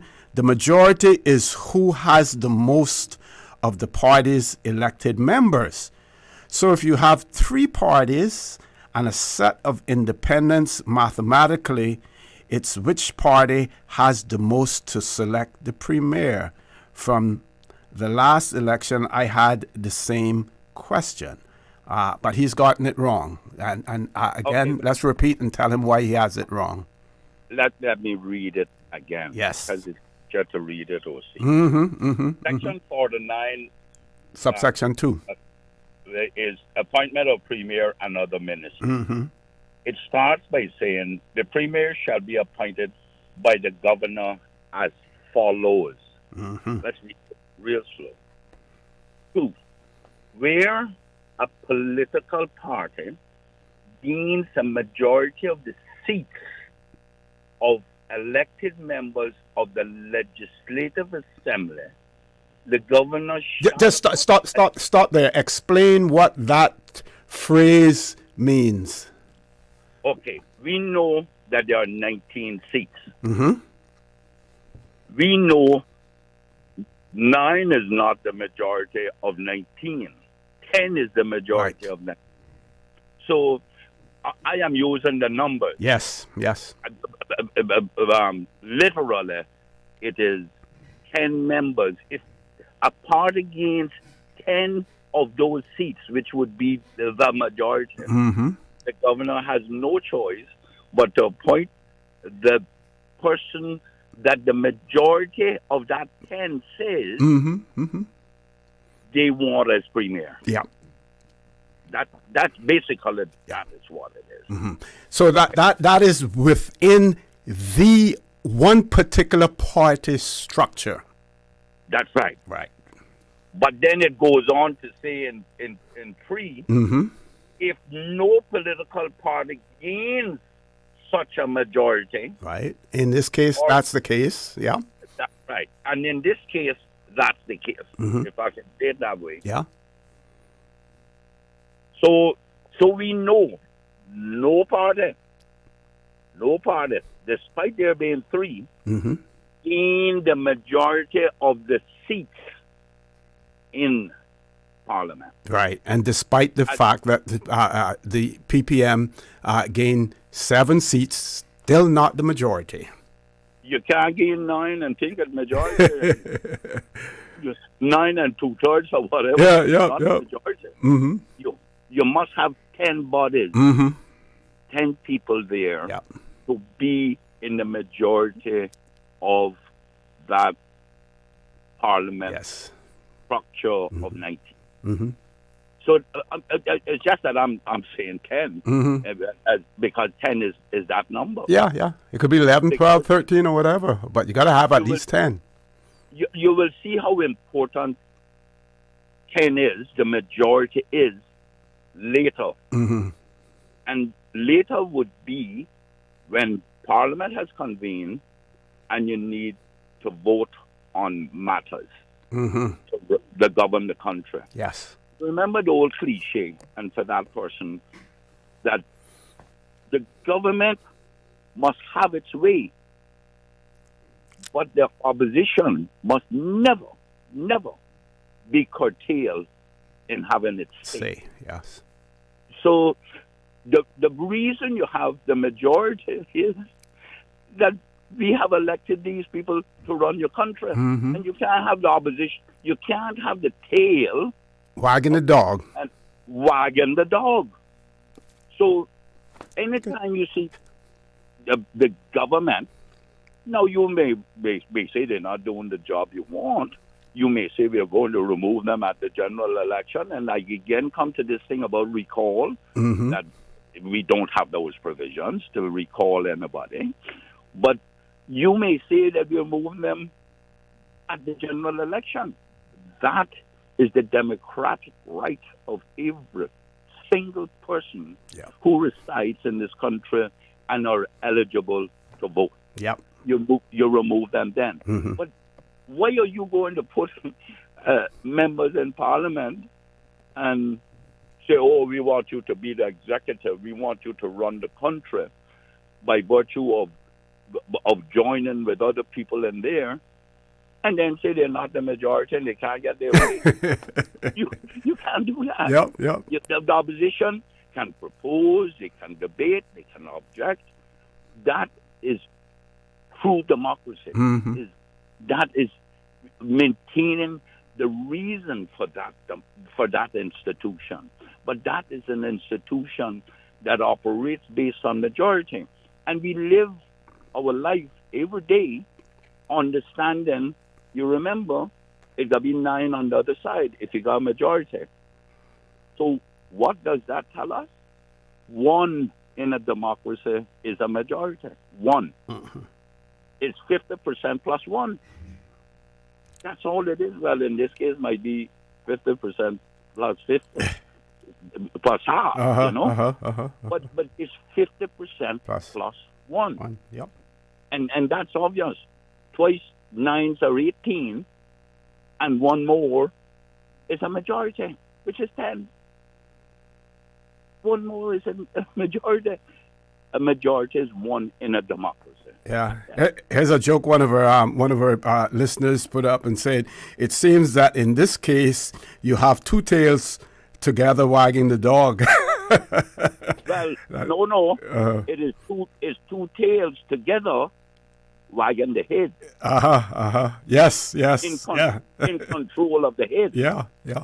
But once the head has been formed, you better go at the head, because the head will come around and bite you. Exactly. Yeah. Okay, Mr. McLean, I'm going to have you stay on the line. We have a caller. We're going to take that caller because that caller may have something, in relation to what we're talking about. Caller, good morning. Welcome to For the Record. Mr. McLean is on the other end as well. Yeah, hello. Good morning. Good morning. Yeah, hi. How you doing, Mr. I'm good. How are you? I'm good, thank you. You running strong, Mr. O.C. You've been running non-stop hours for quite a while. Thanks. I thrive on these sorts of discussions. Yeah, I know, man. You got a lot of energy. Good morning to Mr. McLean, who I don't know if he's in the studio with you. No, he's on the phone line. Mm-hmm. Oh, okay. Good morning to him as well. I just want to say, just as Caymanian and Cayman, I know you're talking the after effects, and there's a lot of people who may not be so happy, but I can just remind this country that, as Mr. McLean just certainly mentioned, a majority is one, and we have two parties who represented across this country, who comes from across this country, and a government, as I see it, that has been formed that represents even the very sister islands in the form of Mr. Da Costa. And I am very proud of the Caymanian people for being willing to challenge the status quo. And we know that the Caymanian people are smart because they voted overwhelmingly not to destroy their downtown dock. That in and of itself is a huge thing for me, Mr. Orrett. And I appreciate the government that has been formed. I was always a champion for Mr. Ebanks being our premier. I think he was the man of the day. And let me just say this while I'm at it. Miss Heather Borden and Mr. Wayne Panton are two of the most humble people in this country. And I appreciate they obviously stepped aside in some shape or form in order to bring the government together. It doesn't matter how we feel about whether the PPM didn't make it and they had 7. As you just so rightly, the same can be applied the other way. The majority came together and decided they wanted otherwise. And they represent more in terms of the electorate than the other party would have, because 7, 9 people voting for those 9 or 10 that form, the 10 or 11 that form the government obviously makes up the majority of the country. But didn't the other side do the same thing as well? I would imagine some stepped up aside on that side also. They would have had to if they wanted to do the government. Yeah. So we can't be, on one side and chopping it up. The reality is, I am ecstatic. Congratulations to every single member that was elected, and certainly congratulations to our government. I am happy that Mr. Andre Ebanks is our premier, and I wish them all the best. And God bless you, Mr. Panton. God bless you, Mr. Heather. You guys are amazing, because obviously that would have, if they had stuck out about certainly wanting to have a ministerial seat, obviously I can see some kind personess going on. Amazing people. Thank you. Thank you very much, caller. Mr. McLean, we're going to ask you to hold on there. We're going to go to our headline news, and then we're going to return again because we want to talk about the appointment of ministers and their swearing in as well. Folks, please stay tuned. Okay, can I come to you now, though? Won't have enough time to say much. Okay, we're going to our headline news. When we return, we will continue our conversation with Mr. Arden McLean. Please stay tuned.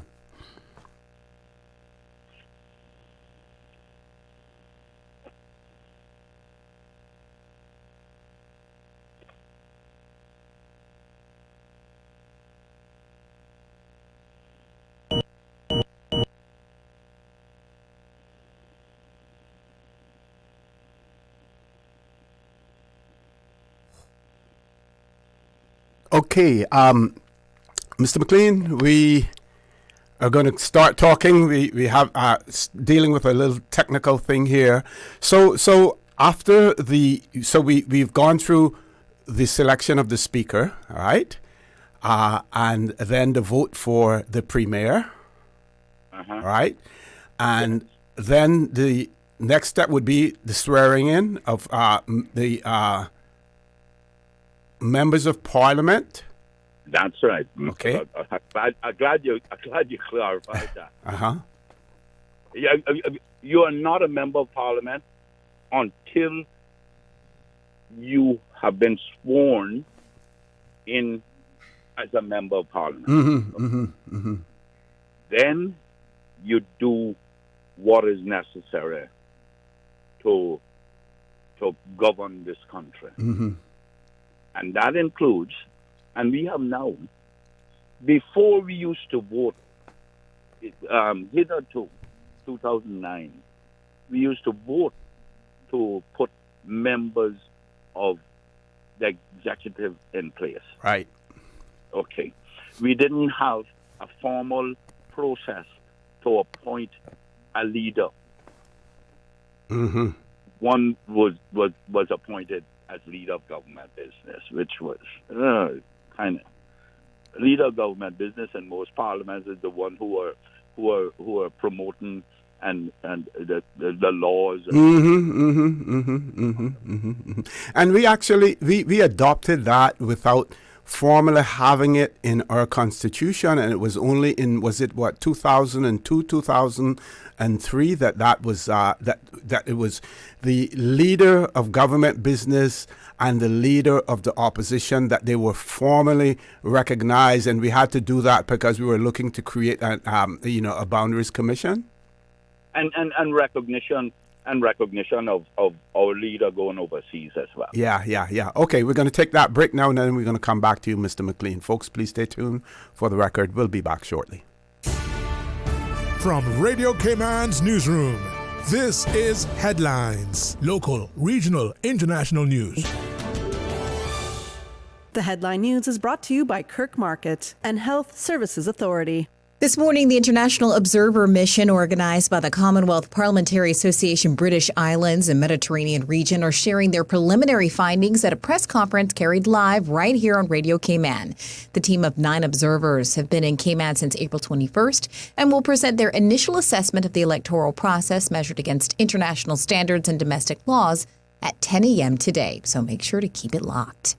Prince Harry has lost a Court of Appeal challenge over the level of security he receives while in the United Kingdom. His taxpayer-funded protection was downgraded in 2020 after he stopped being a working royal. He appealed, arguing that he was, quote, singled out for different unjustified and inferior treatment, but 3 judges at the Court of Appeal rejected this. Judge Sir Geoffrey Voss said the prince's team had presented, quote, powerful and moving arguments, but he could not say the Duke's sense of grievance, quote, translated into a legal argument. Those are your headlines. I'm Carsley Fuller.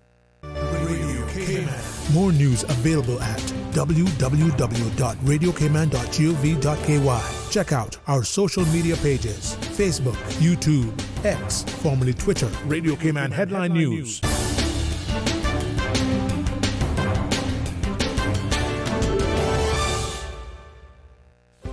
Do you have a healthcare question but not sure who to ask?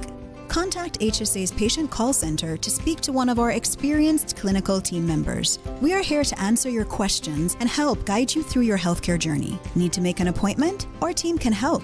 Contact HSA at 949-8600 or email info@hsa.ky. At HSA, we are committed to caring for you.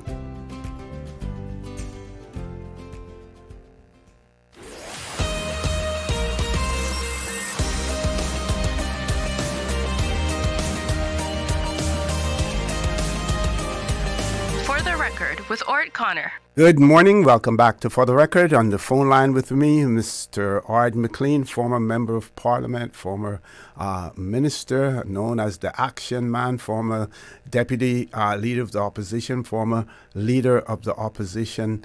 As well, we're talking about the Constitution and the procedures that will take place in terms of electing our premier in Parliament, and then the premier then advising the governor in terms of the ministers, and having them sworn in as well as members, of Parliament. And I want to say to you, our listening audience, you hear Mr. McLean explaining this, and there are several, not all of them, but several parliamentarians who are well steeped in this process and can do that. So we don't have to bring someone from across the pond to explain to us what is in our Constitution and how it is done, because we have our local folks right here. I just want to say that. We have Dr. McFeel, and no doubt Sir Arden McLaughlin, and many others as well. But we have one of the foremost experts on it as well. He may not have a law degree, but he knows our Constitution, and that is Mr. Arden McLean. I wanted to say that. I want to be clear. I'm no lawyer, but you don't have to be a lawyer to understand the written word. No. I have a very good friend in the form of Samuel Jackson, and he always questioned me about not going and doing the formal training. But that's all right. David Rich mother, teacher Island, when he was the chief education officer, she literally tried pushing me into go and do law with David while David was at Cave Hill in Barbados. And, I just wanted to do engineering, which all my family had done before me. I'd go to sea, and I just wanted to do that. And that was my career path. And, I'm not saying I regret not doing law, but I don't regret going into engineering. Okay, I would never do that. That was my chosen path, and we must all choose a path in this life. And I encourage, it's like I said yesterday, it's commendable that them young people who have chosen paths, lawyers and whatnot, who came out there to give the rest of their lives to this country. That is commendable. They have, the milk has not even come out of their face.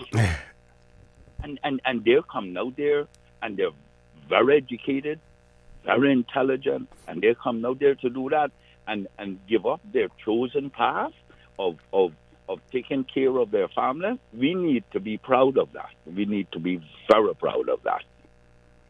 And I'm forever grateful to them for coming out there to do that, and like that other guy, the other caller said, congratulations to them, and to all those who won. And the thing is, he's saying he's proud of the government. Listen, the government has been formed. The people enable these people, Now you have to live with that, how they're now going to proceed with it and to create that institution and continue to support the institution of democracy in this country. You need to give them that opportunity to do it. Yes.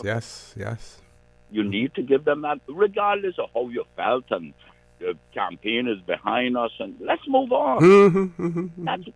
I didn't choose them, The people did. Yes. People did. Yes. And this democracy starts with the people. You got to give them a chance. Now, that was the way they decided they're going to do it. Now, what happens next is... We're going to look at subsection 5? We need to remember that there are different institutions that make up this governance. Parliament is only one institution. Then you have another institution of the executive. And that executive then, once you're sworn in as a member of Parliament, that's what the people say to the country and to the governor. Swear these in as my representative. Now, we need an executive, which is another institution. So the members of parliament says to some of their members, in this case 8, we want you to be the executive. Mm-hmm. So then the premier, in agreement with that, says to the governor, I want you to swear in that man, that woman, that one, that one, that one, that one, until he reaches 7. Mm-hmm. So, and he or she would be the 8th one. Okay? Mm-hmm. And I'm going to pause you there for a second and say they are sworn in as ministers. That's right. And not necessarily identifying their specific portfolio responsibility at that point in time. That is right. And then portfolios are assigned later on. Responsibilities are so on. But what you have to remember, Jose, in many countries, when you are sworn in as a minister, as a member of the executive, you hand your resignation signed to the leader. But let's explain that that's not a constitutional requirement, but that is a part of the convention. Even though some prime ministers and premiers deny that it occurs. Oh, yes. I can tell you that exists.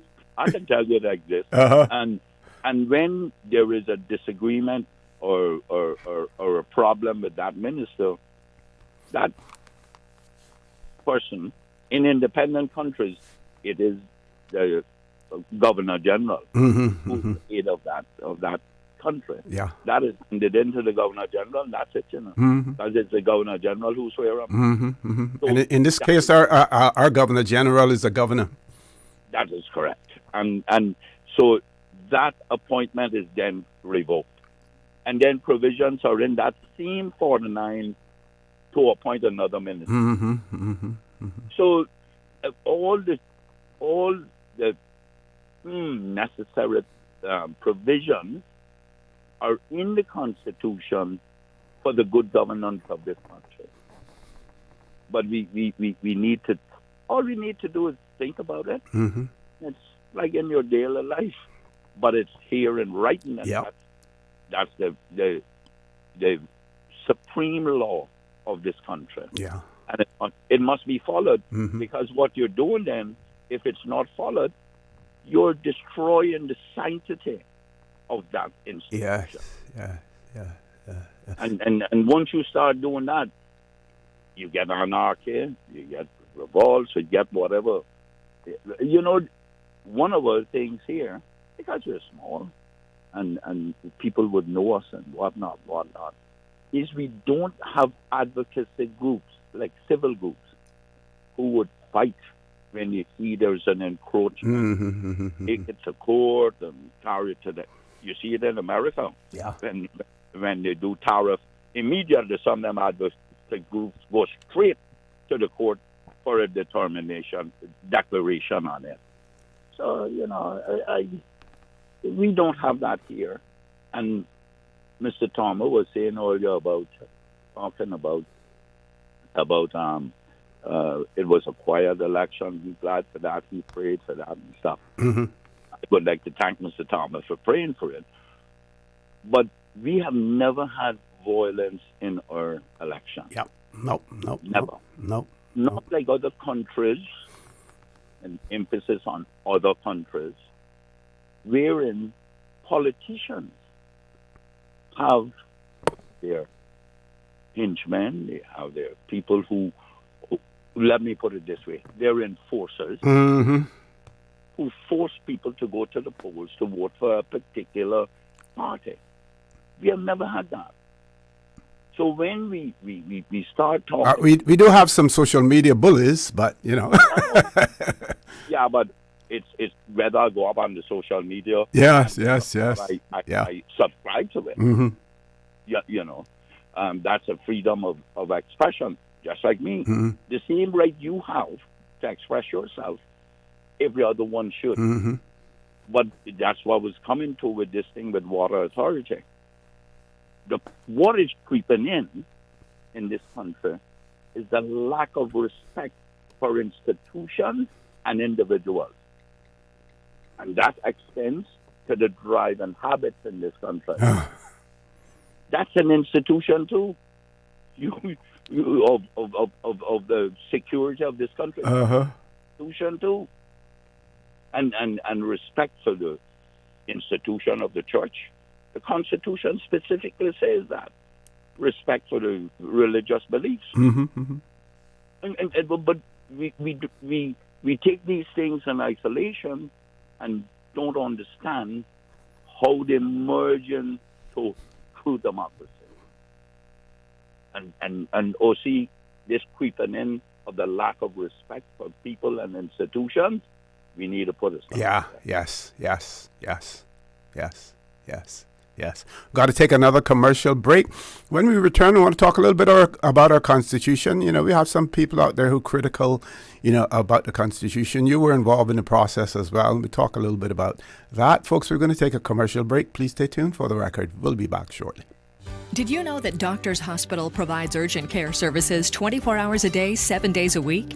And Doctors Hospital's urgent care physicians have access to the most advanced MRI and CT imaging in the Caribbean, providing reliable diagnostics when you need it most. When you need quality urgent care for an illness or injury, Doctors Hospital is here for you 24/7. Whether it's a migraine, chest or abdominal pain, shortness of breath, broken bones, or another urgent need, Doctors Hospital at the top of Walker's Road. Urgent care right now.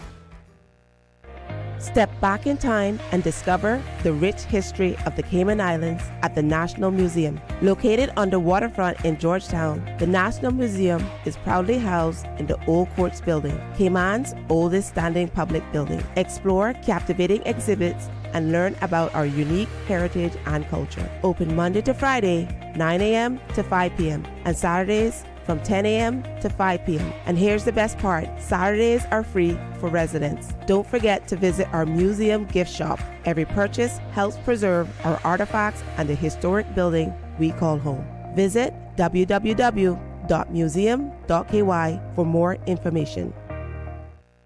The Cayman Islands National Dance Company presents Majestic, a mesmerizing journey of emotions and nature, featuring powerful repertoire pieces, exciting new creations, and remastered dances, all inspired by the elements. Saturday, May 3rd at 7 p.m. and Sunday, May 4th at 5 p.m., all shows at the Hartwell Theatre. Tickets are $30 for adults, $15 for children under 15, and they're available at Radiance Dance Studio, Audiophile Cayman, or call 926-1826. Don't miss Majestic! Saturday, May 3rd and Sunday, May 4th at the Hartwell Theatre stage. Sponsored by ARC Directors, Vanguard Risk Solutions, and Caribbean Utilities Company Limited. Majestic. Tune in every Monday through Friday at 12 p.m. for Radio Cayman's Midday Newscast. Radio Cayman, the People's Station, your trusted official source for the latest news. The 12 p.m. news is proudly brought to you by Health City Cayman Islands. World-class healthcare within your reach.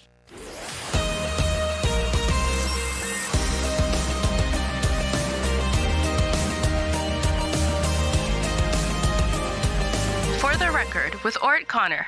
Good morning and welcome back to For the Record. Those of you who are just joining us, we have Mr. Arden McLean on the phone talking about our Constitution. We've spoken about Section 49 that deals, with the selection or election of a premier as well as the Speaker and members of our Parliament. Of course, we shared with you the release earlier that the Parliament will convene on the 6th of May, Tuesday the 6th of May, where these proceedings will take place. Yesterday, Mr. Andre Ebanks, the leader of the Caymanian Community Party, presented a letter to the governor with 11 signatures, including his own on it, saying that they have the numbers to form the government and asking the governor to convene Parliament. So, Mr. McLean, our Constitution, 2009, you were involved in it. we get criticisms about our Constitution. I remember there was one particular talk show that talks about the fact that what we have is an administrative, document. They refer to it as that rather than a constitution. And, you mentioned yesterday and this morning as well, that is a living document. It grows, it thrives. And, the way it grows is that you continue to amend it, to change it so that it suits, that it's fit for purpose and suits the times that we're in. Absolutely. And OC, they can't say it's an administrative document because right now I can't remember the section, but there is a section in the Constitution which gives Parliament autonomy. Okay, no, the England has some veto rights. Okay. Yeah. And wherever you go, you get veto rights. In America, you got the veto of the president. Okay? In other independent countries, you got a veto of the governor general. Yeah. So you can't operate in a vacuum. But a couple of things that I want to see now after the operation thereof, I want to see amended, so to speak. Already, Section 81, and that has been the subject in this country for quite some time, where the governor has this power to make laws. It specifically says for his or her responsibilities, which is Section 55. Now, OC, we have had governors here, and because you have been there, who gets themselves involved in domestic affairs and want to control the political directorate. We need to specifically make that provision in there that it does not involve domestic affairs. But you remember in 2020 they wanted to amend the Constitution to say that if the governor cannot get it through cabinet or there's indication that get it through cabinet to change the law, then he could come to the Parliament and address Parliament. And I said, no way. What do you want to do? Have a problem in this country? Yeah. Because you can't get it through with my executive that enjoys the majority of the Parliament down here. You want to come address Parliament, which would be the backbench support and the opposition, and you want them then to turn against our executive. We'll have anarchy in this country. That's not how this works. We must debate this on the floor of Parliament. It must reach Parliament. If it don't reach Parliament, then the executive, we have to trust the executive that is not worthy for our country. England has a catch-all phrase and provision in there. I think it's 123. Where the making of laws is reserved for majesty. Well, now the king. So use that.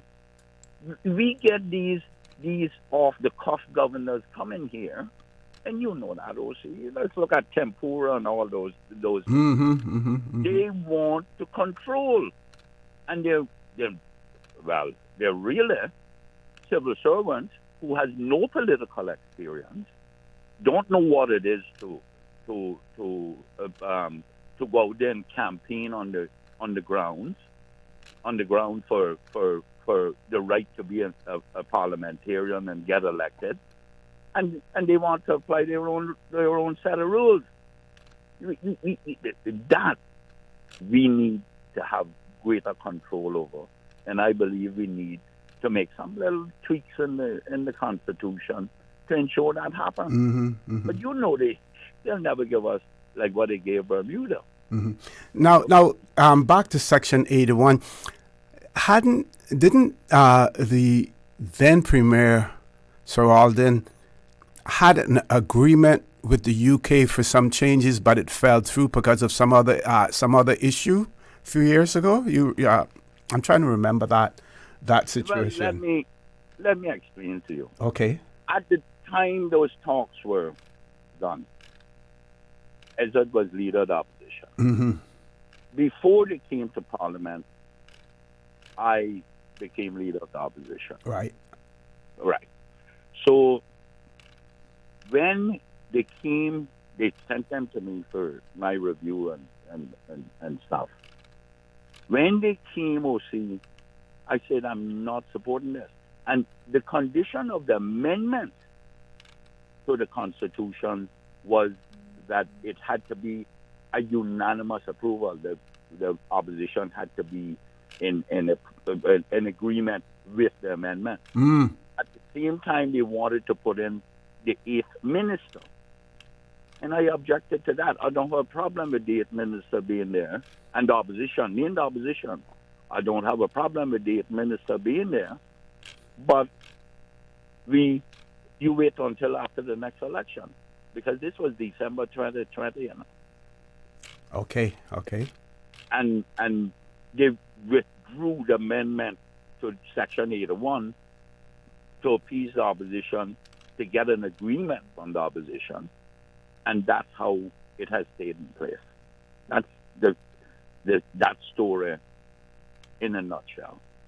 But we had long discussions with the Premier and his entourage during that period. But we refused to do it. We refused to agree with it. Mm-hmm. You know what a lack of agreement means? That means we're going to get up and debate it, and it's not going to look very good on the government or the leader of or the Premier. Government. Mm-hmm. So they withdrew it and put the 8th minister on hold. Mm-hmm. Because you know how I am a stickler about that 2/3. Yes. The 2/3 to remove the Premier. The Premier, yeah. Mm-hmm. Mm-hmm. Yeah. Now, so based, would you agree that the Constitution that we received, that was assented to, agreed to, or in our people voted on it, was the best Constitution that we could get at that point in time, and also that we probably had the best constitutional lawyer around to assist us with that? A lot of people don't realize that we're one of the few constitutions at that point in time that had protection for our environment in our Constitution.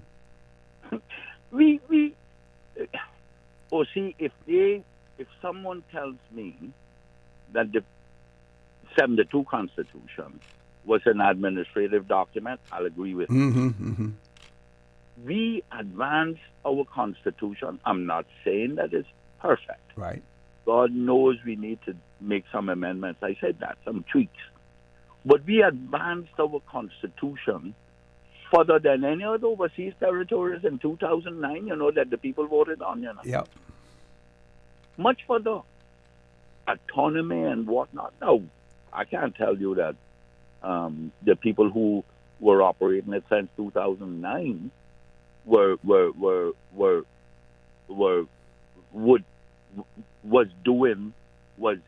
exercising that autonomy, because I think they weren't, but the government since then has not taken on a lot of that autonomy. Look at the same-sex marriage and that kind of stuff. That autonomy that we have lies in Parliament.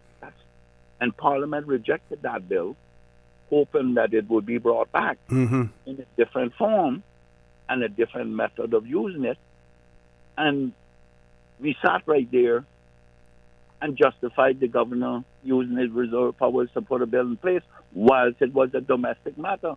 But he justified it by saying that it's an international matter. It's not an international matter. It's a local matter. And lo and behold, the Privy Council has upheld that in 2 instances now, and waiting for the third one to see whether or not he abused his executive powers. Yeah. We should get something before. I would imagine by June we should get a ruling on that. Yeah, because the case was heard. Yeah, it was heard recently. Yeah. But, it takes a while. Yeah, for the decision. Yeah. Mm-hmm. For the decision on it. But, we have a good constitution that sets out all of the institutions. We just got to respect it and tweak it where necessary because of it being a living document. Yeah. You can put down any rules in your house, but when you look later on and the practicalities of carrying out those rules, you need to change them. Mm-hmm. The operation of those rules needs to be changed from time to time, reviewed and changed from time to time. And the Constitution is likewise needs to be reviewed and changed from time to time. That's why OC, and people may not even recognize this, Parliament legislates primary legislation. That is it. But Parliament enables the executive, because it's the executive who's going to operate that law, to make regulations. The braces and the bridges. Pardon me? The braces and the bridges to That's legislation. Right. And it's secondary legislation. So Parliament can make secondary legislation to operate that principle law, but they can't change the law. Yeah. There are a few laws that the executive has been instructed, enabled by Parliament to say, yes, you can amend this part of this primary legislation, but you can't go any further than this. So, that's like changing a schedule or something that was legislated by Parliament and enacted. They may instruct the cabinet to be able to do that. Change that schedule this way or that way for the smooth operation. Okay. But Parliament is supreme. Yeah. Mr. McLean, I'm going to let you go. I'm going to thank you very much for taking time out of your busy schedule again today, with us. Thank you very much. And whenever I can impart some of this thing I have between my ears, because I'm going to die with it.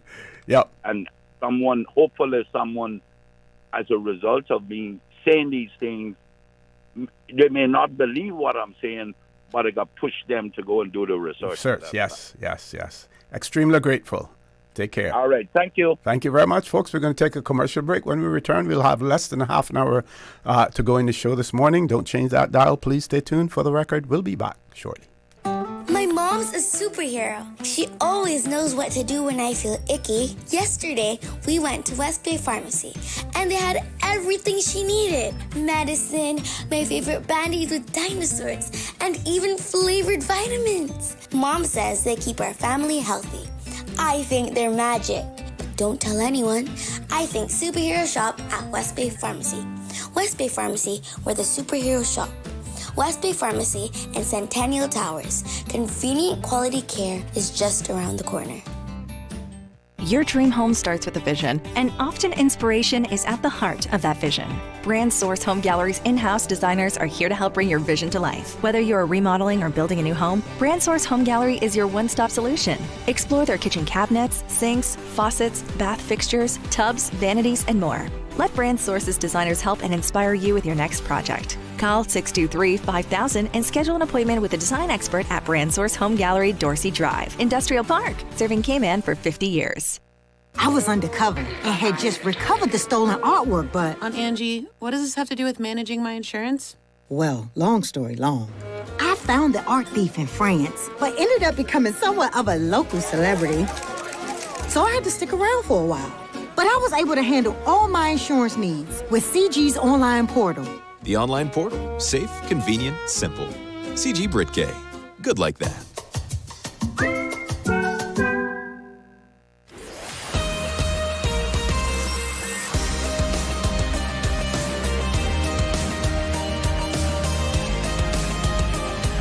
For the Record with Orrett Connor.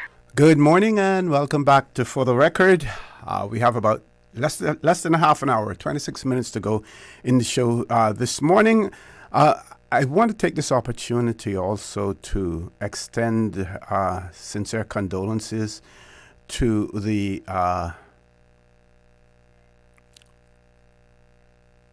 family of Miss Mandy Bernard, who passed away on Tuesday evening at the age of 103 years, 6 months, and 8 days.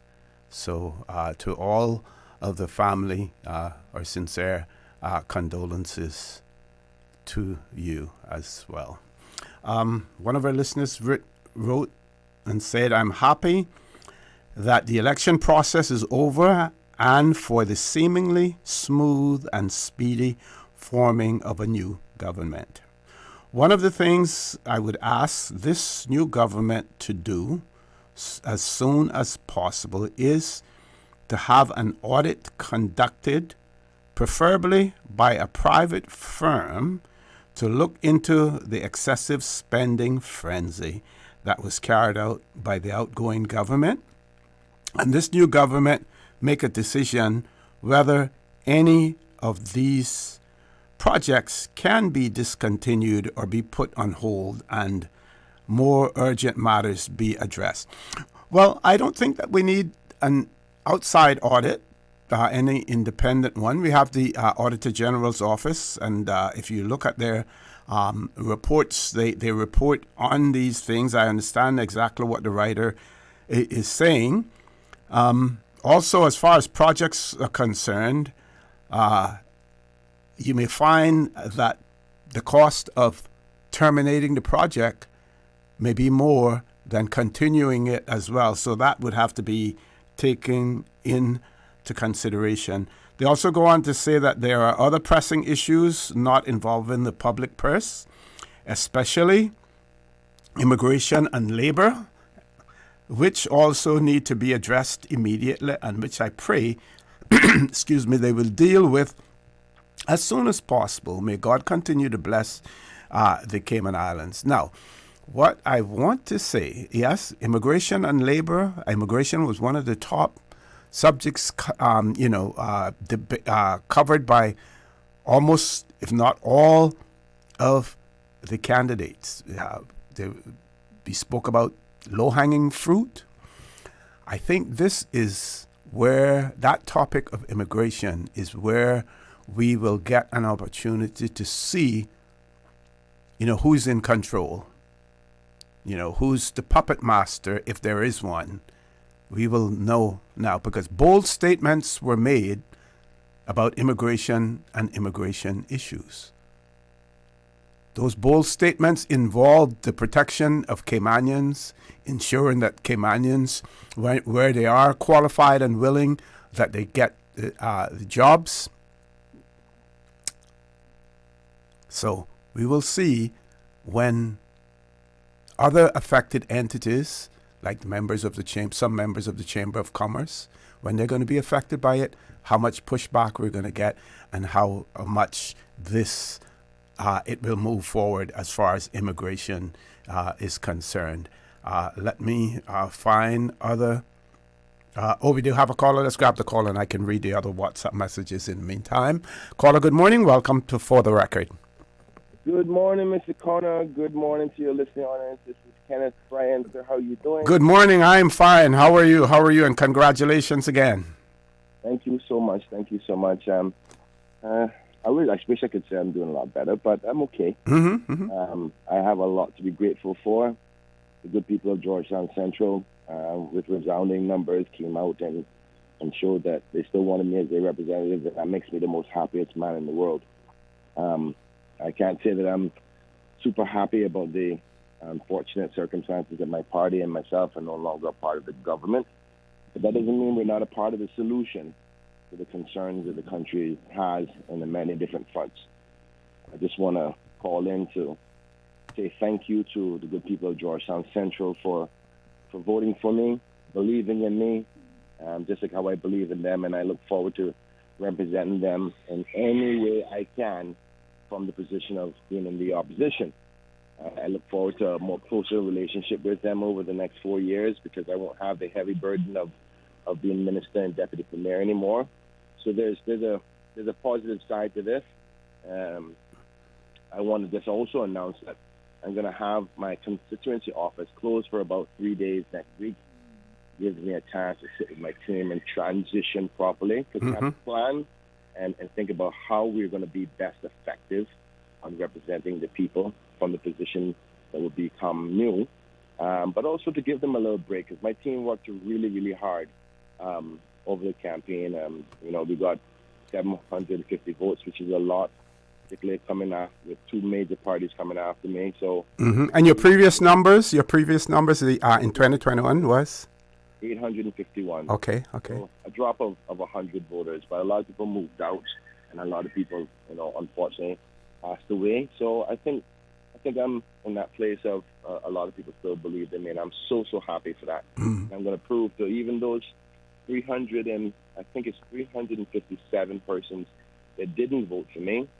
I want to say that I'm going to prove to you over the next 4 years that I was the right person for the job, and I want to meet them. I want to get to know them. I want to maybe I never got a chance to meet me and understand me and know how I operate, because I have to represent everybody, no matter whether they voted for me or not, and everybody outside of my constituency as well. So all of these things are important. So that's going to take time and planning and strategy. So I just want to announce to those who are listening, particularly in my constituency, they know how to get hold of me if they need to directly. For the office, for my team that works so hard, I'm going to have it closed for about 3 days. So we'll open back up next week Thursday. And the reason for next week Thursday, I think that would be the day after the swearing in. I'm assuming swearing in will be on Tuesday. Tuesday, it's announced Tuesday. Yeah. Oh, I didn't even know. But that gives us a little time to transition properly and start to plan for how to effectively represent the people. So we'll see, and I look forward to us seeing each other more often. You know how I used to be. Yes. So my voice is definitely not going away. I may not have the ministerial, constitutional power to affect a lot of things that are happening, but my voice will be louder than it's ever been. So I just want to say to the good people of Georgetown Central, thank you again so much. I will be doing a formal statement and video out to them, thanking them and giving out the plan of action for the next 4 years. But, I don't want to wait too long before they hear my voice, because I ain't going nowhere. Okay. Question for you before you go. Yes, sir. Is will, as the deputy leader of the PPM, will the current structure, membership, elected membership, remain the same, or do you expect to see anyone drifting? I'm not sure what you mean. You can be straight with me. Okay, I can be straight. Are you likely to get? I'm trying to make sure I word this right. Should the public expect any defections from the party over to the other side? I don't think so. I don't see any reason to. At this point, I think it's clear that the other three groups didn't want the progressives to be in. I must say that the public has to reflect on that and find out what happened, because I'm just as surprised as everybody else. You had two groups who obviously have announced it. I didn't take it as serious as I should have, which is they decided to work together right away from before the announcement and the results, numbers of who got the results. But the surprising part for me, I must say, is the independents. I had a strong relationship with them, and I guess they'll explain to the public eventually why they decided to go that route after many concerns of some of the people on that side.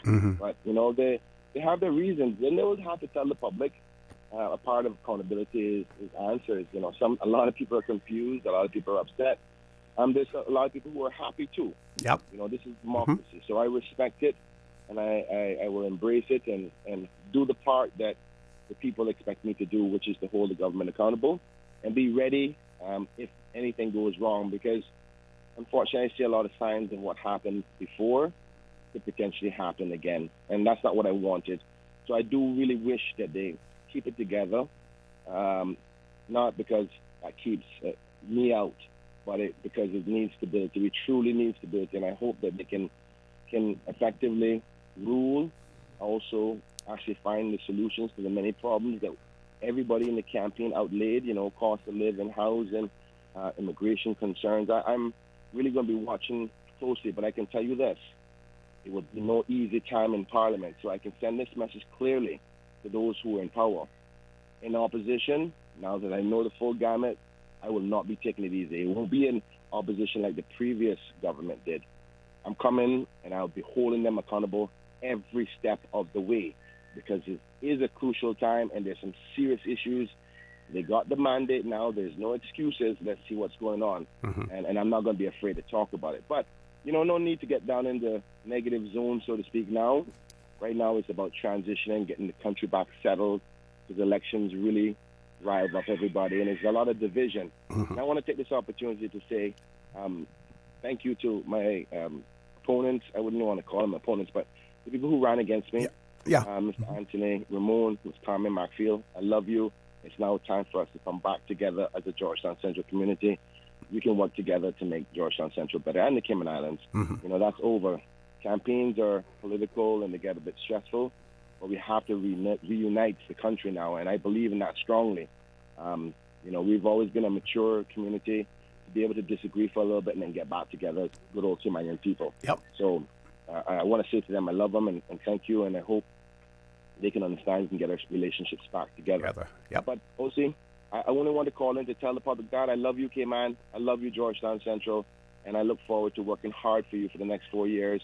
No matter what role it is, I'll give you 150% of myself. Thank you. Thank you. I'll talk to you soon. All right. Take care. All the best. Folks, we're going to take our last commercial break. Please stay tuned for the record. We'll be back shortly. My mom's a superhero. She always knows what to do when I feel icky. Yesterday, we went to West Bay Pharmacy, and they had everything she needed. Medicine, my favorite Band-Aids with dinosaurs, and even flavored vitamins. Mom says they keep our family healthy. I think they're magic. Don't tell anyone. I think superhero shop at West Bay Pharmacy. West Bay Pharmacy, where the superheroes shop. West Bay Pharmacy and Centennial Towers. Convenient quality care is just around the corner. Shipping to the Cayman Islands is fast, reliable, and seamless thanks to Cayman Airways Cargo. Need it faster than ocean freight? Cayman Airways Cargo offers multiple cargo flights to Grand Cayman from Miami weekly, so your packages, whether big, small, or in between, will arrive in no time. You can even use a Cayman Airways Cargo US address for your online shopping. Cayman Airways Cargo is also the only carrier providing air freight services for Cayman Brac and Little Cayman. Contact us today and see why Cayman Airways Cargo was voted as Cayman's best cargo and logistics company in the Best of Cayman Awards. For details, visit CaymanAirways.com/cargo. When seconds count, every move on the road matters. Under the Traffic Act 2023 revision, all motorists must give way to emergency vehicles, including police, fire, and ambulance, when they are responding with blue flashing lights. These vehicles aren't just on the road, they're on a mission. Your cooperation could save a life. Remember, don't block, don't delay, stay alert, give way.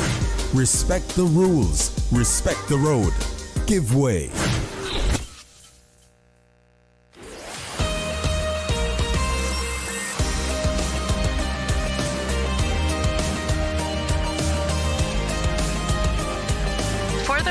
With Orrett Connor. Good morning and welcome back to For the Record. We're on the last leg of the show. We have a caller. Before I go to the caller, though, one of our listeners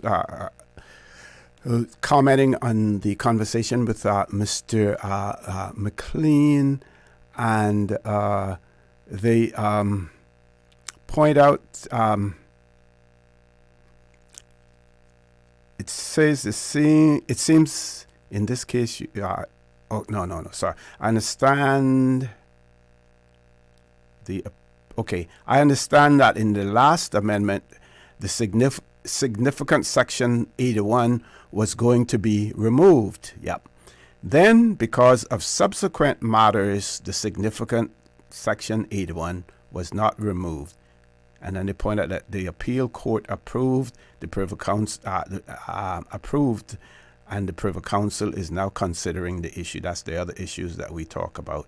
The issue being the ability of the governor to legislate in certain circumstances. That's being considered by the Privy Council now. Let's go to the phone lines. Caller, good morning. Welcome. Good morning, OC. Good morning, Cayman. Good morning. And I want to say Kenneth is one of our young Caymanian statesmen. I have seen him mature. I was not pleased that he joined the party because I thought he was a super strong, independent candidate he could have been. Mm-hmm. But be that as it may, he made that decision. But I know he's going to continue to work for all of the people of the Cayman Islands. Kenneth, I love you. You'll know this voice. OC, you will know this voice. Mm-hmm. I thank you for the wonderful program that you have put on during the election season. Thank you. And I thank all of those participants who got out there. I did my best to encourage a lot of people to just get out, cast your vote. It is your constitutional and civic right to always be registered, be prepared, and vote. Vote in every election that this country puts on. I wish you all, every one of the candidates who won, I wish you much success, and I look forward to all of the wonderful things we are going to be able to do together, because all of the people must be working along with our political arm to make this place a better place for every one of us. I thank you. God bless everyone on these islands. Thank you. Thank you very much for those encouraging words as well. We need so much more of that uplifting, that positivity is what we need, as well. Thank you very much. Yes, we do. Thank you, and have a good weekend. You too, and please stay safe. Bye-bye. Okay, one of our listeners also sent this in. Thank God we have a government formed so early. It shows that when professionals get together, business can be conducted. An audit will be completed before anyone takes up the new executive positions. The egos in 2021 is gone. Okay,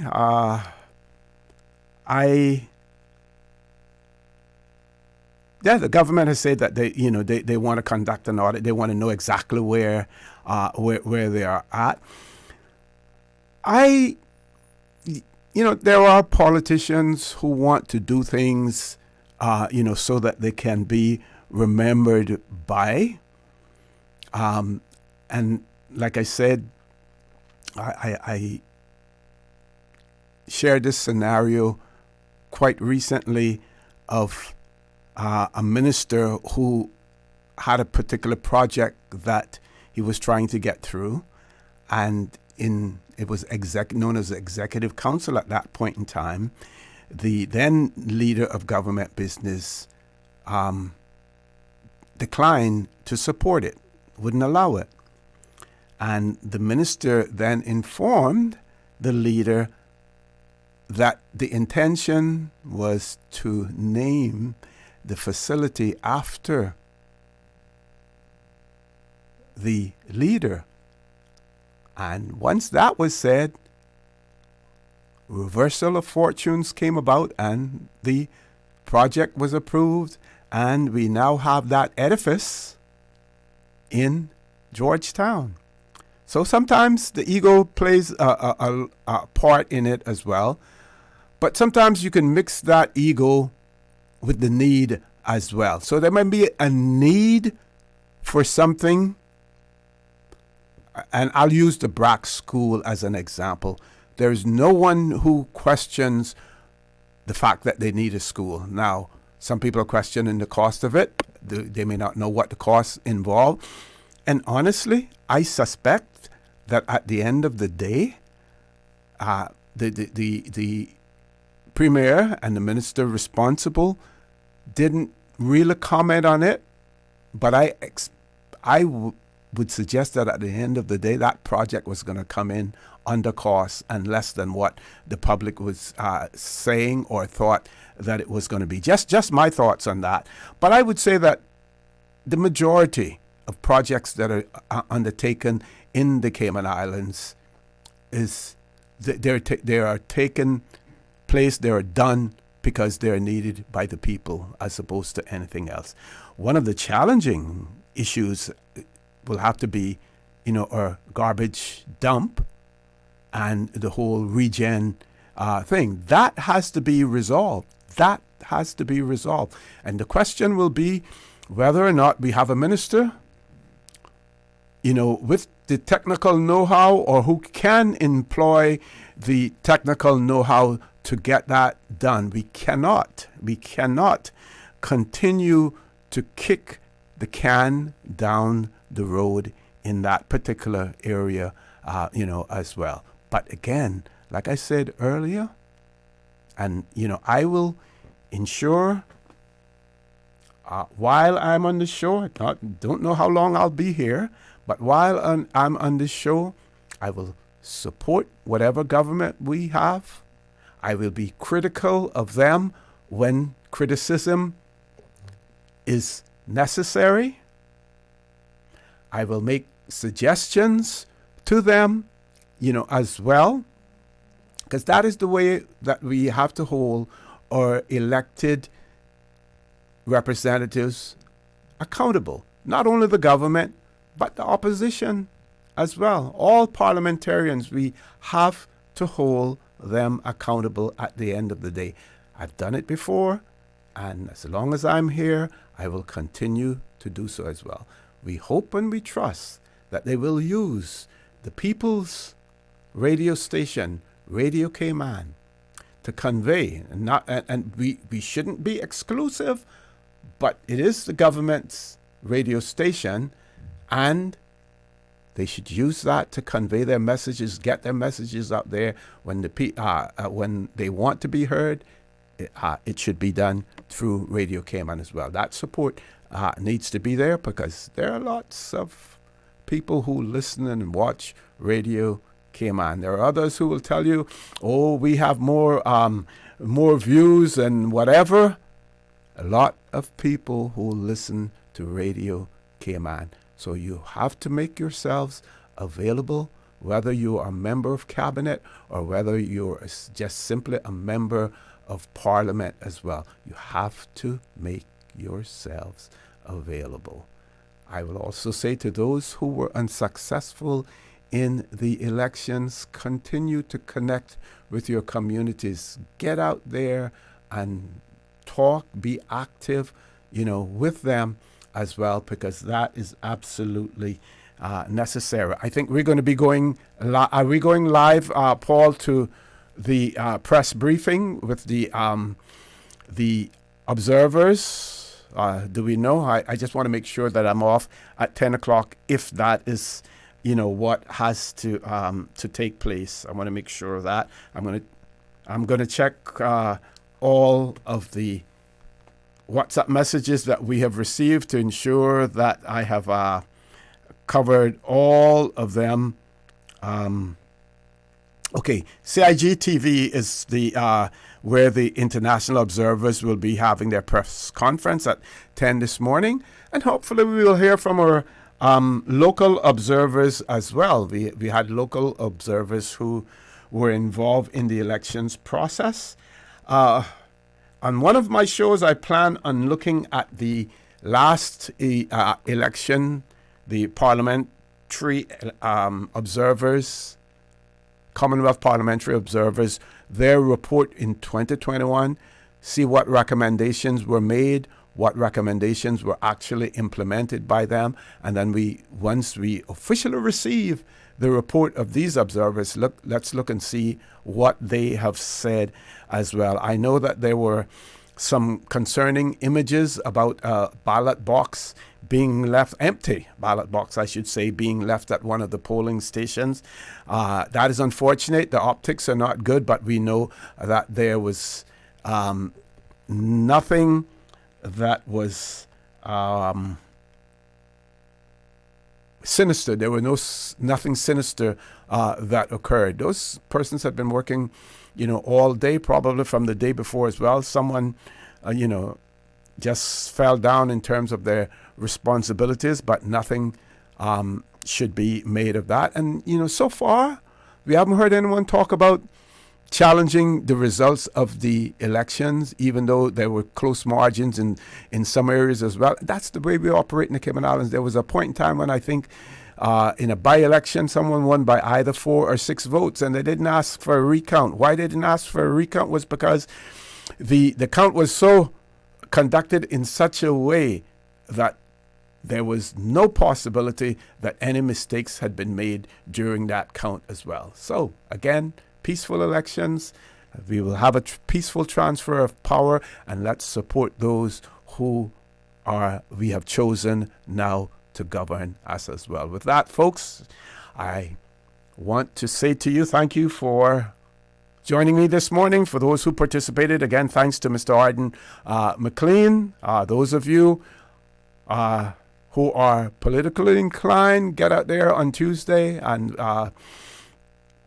watch the proceedings. I would just say to the new politicians, maybe not even the new ones, the old ones as well, there's an oath that all of the members of Parliament take to support His Majesty the King and his heirs. Some people make sure that you practice heirs, that you pronounce it the right way, because you could, if you don't, it could be extremely embarrassing, as well. Practice heirs. His Majesty and his heirs. If you need to know about it, go into in our Constitution, and the last part of our Constitution, all of the oaths of allegiance are in there as well. Folks, I want to remind you also that we are our brothers and our sisters' keepers. There is always someone out there who's less fortunate than we are, and I ask you to extend a helping hand to them. If you can't do that, then I suggest you donate to a worthy charity, because we always want to consider those who need, not necessarily those who want or even those who crave. So I say to you, have a great day. Continue to support your radio station, Radio Cayman. Join me at 12:15 for Talk Today, and as usual, we ask the good Lord to bless these 3 beautiful, wonderful Cayman Islands. For the record, proudly brought to you by Brand Source Home Gallery, inspiring luxury, and JN Money. From abroad to yard. Fast, affordable, convenient. Doctor's Hospital. Peace of mind is important when life happens.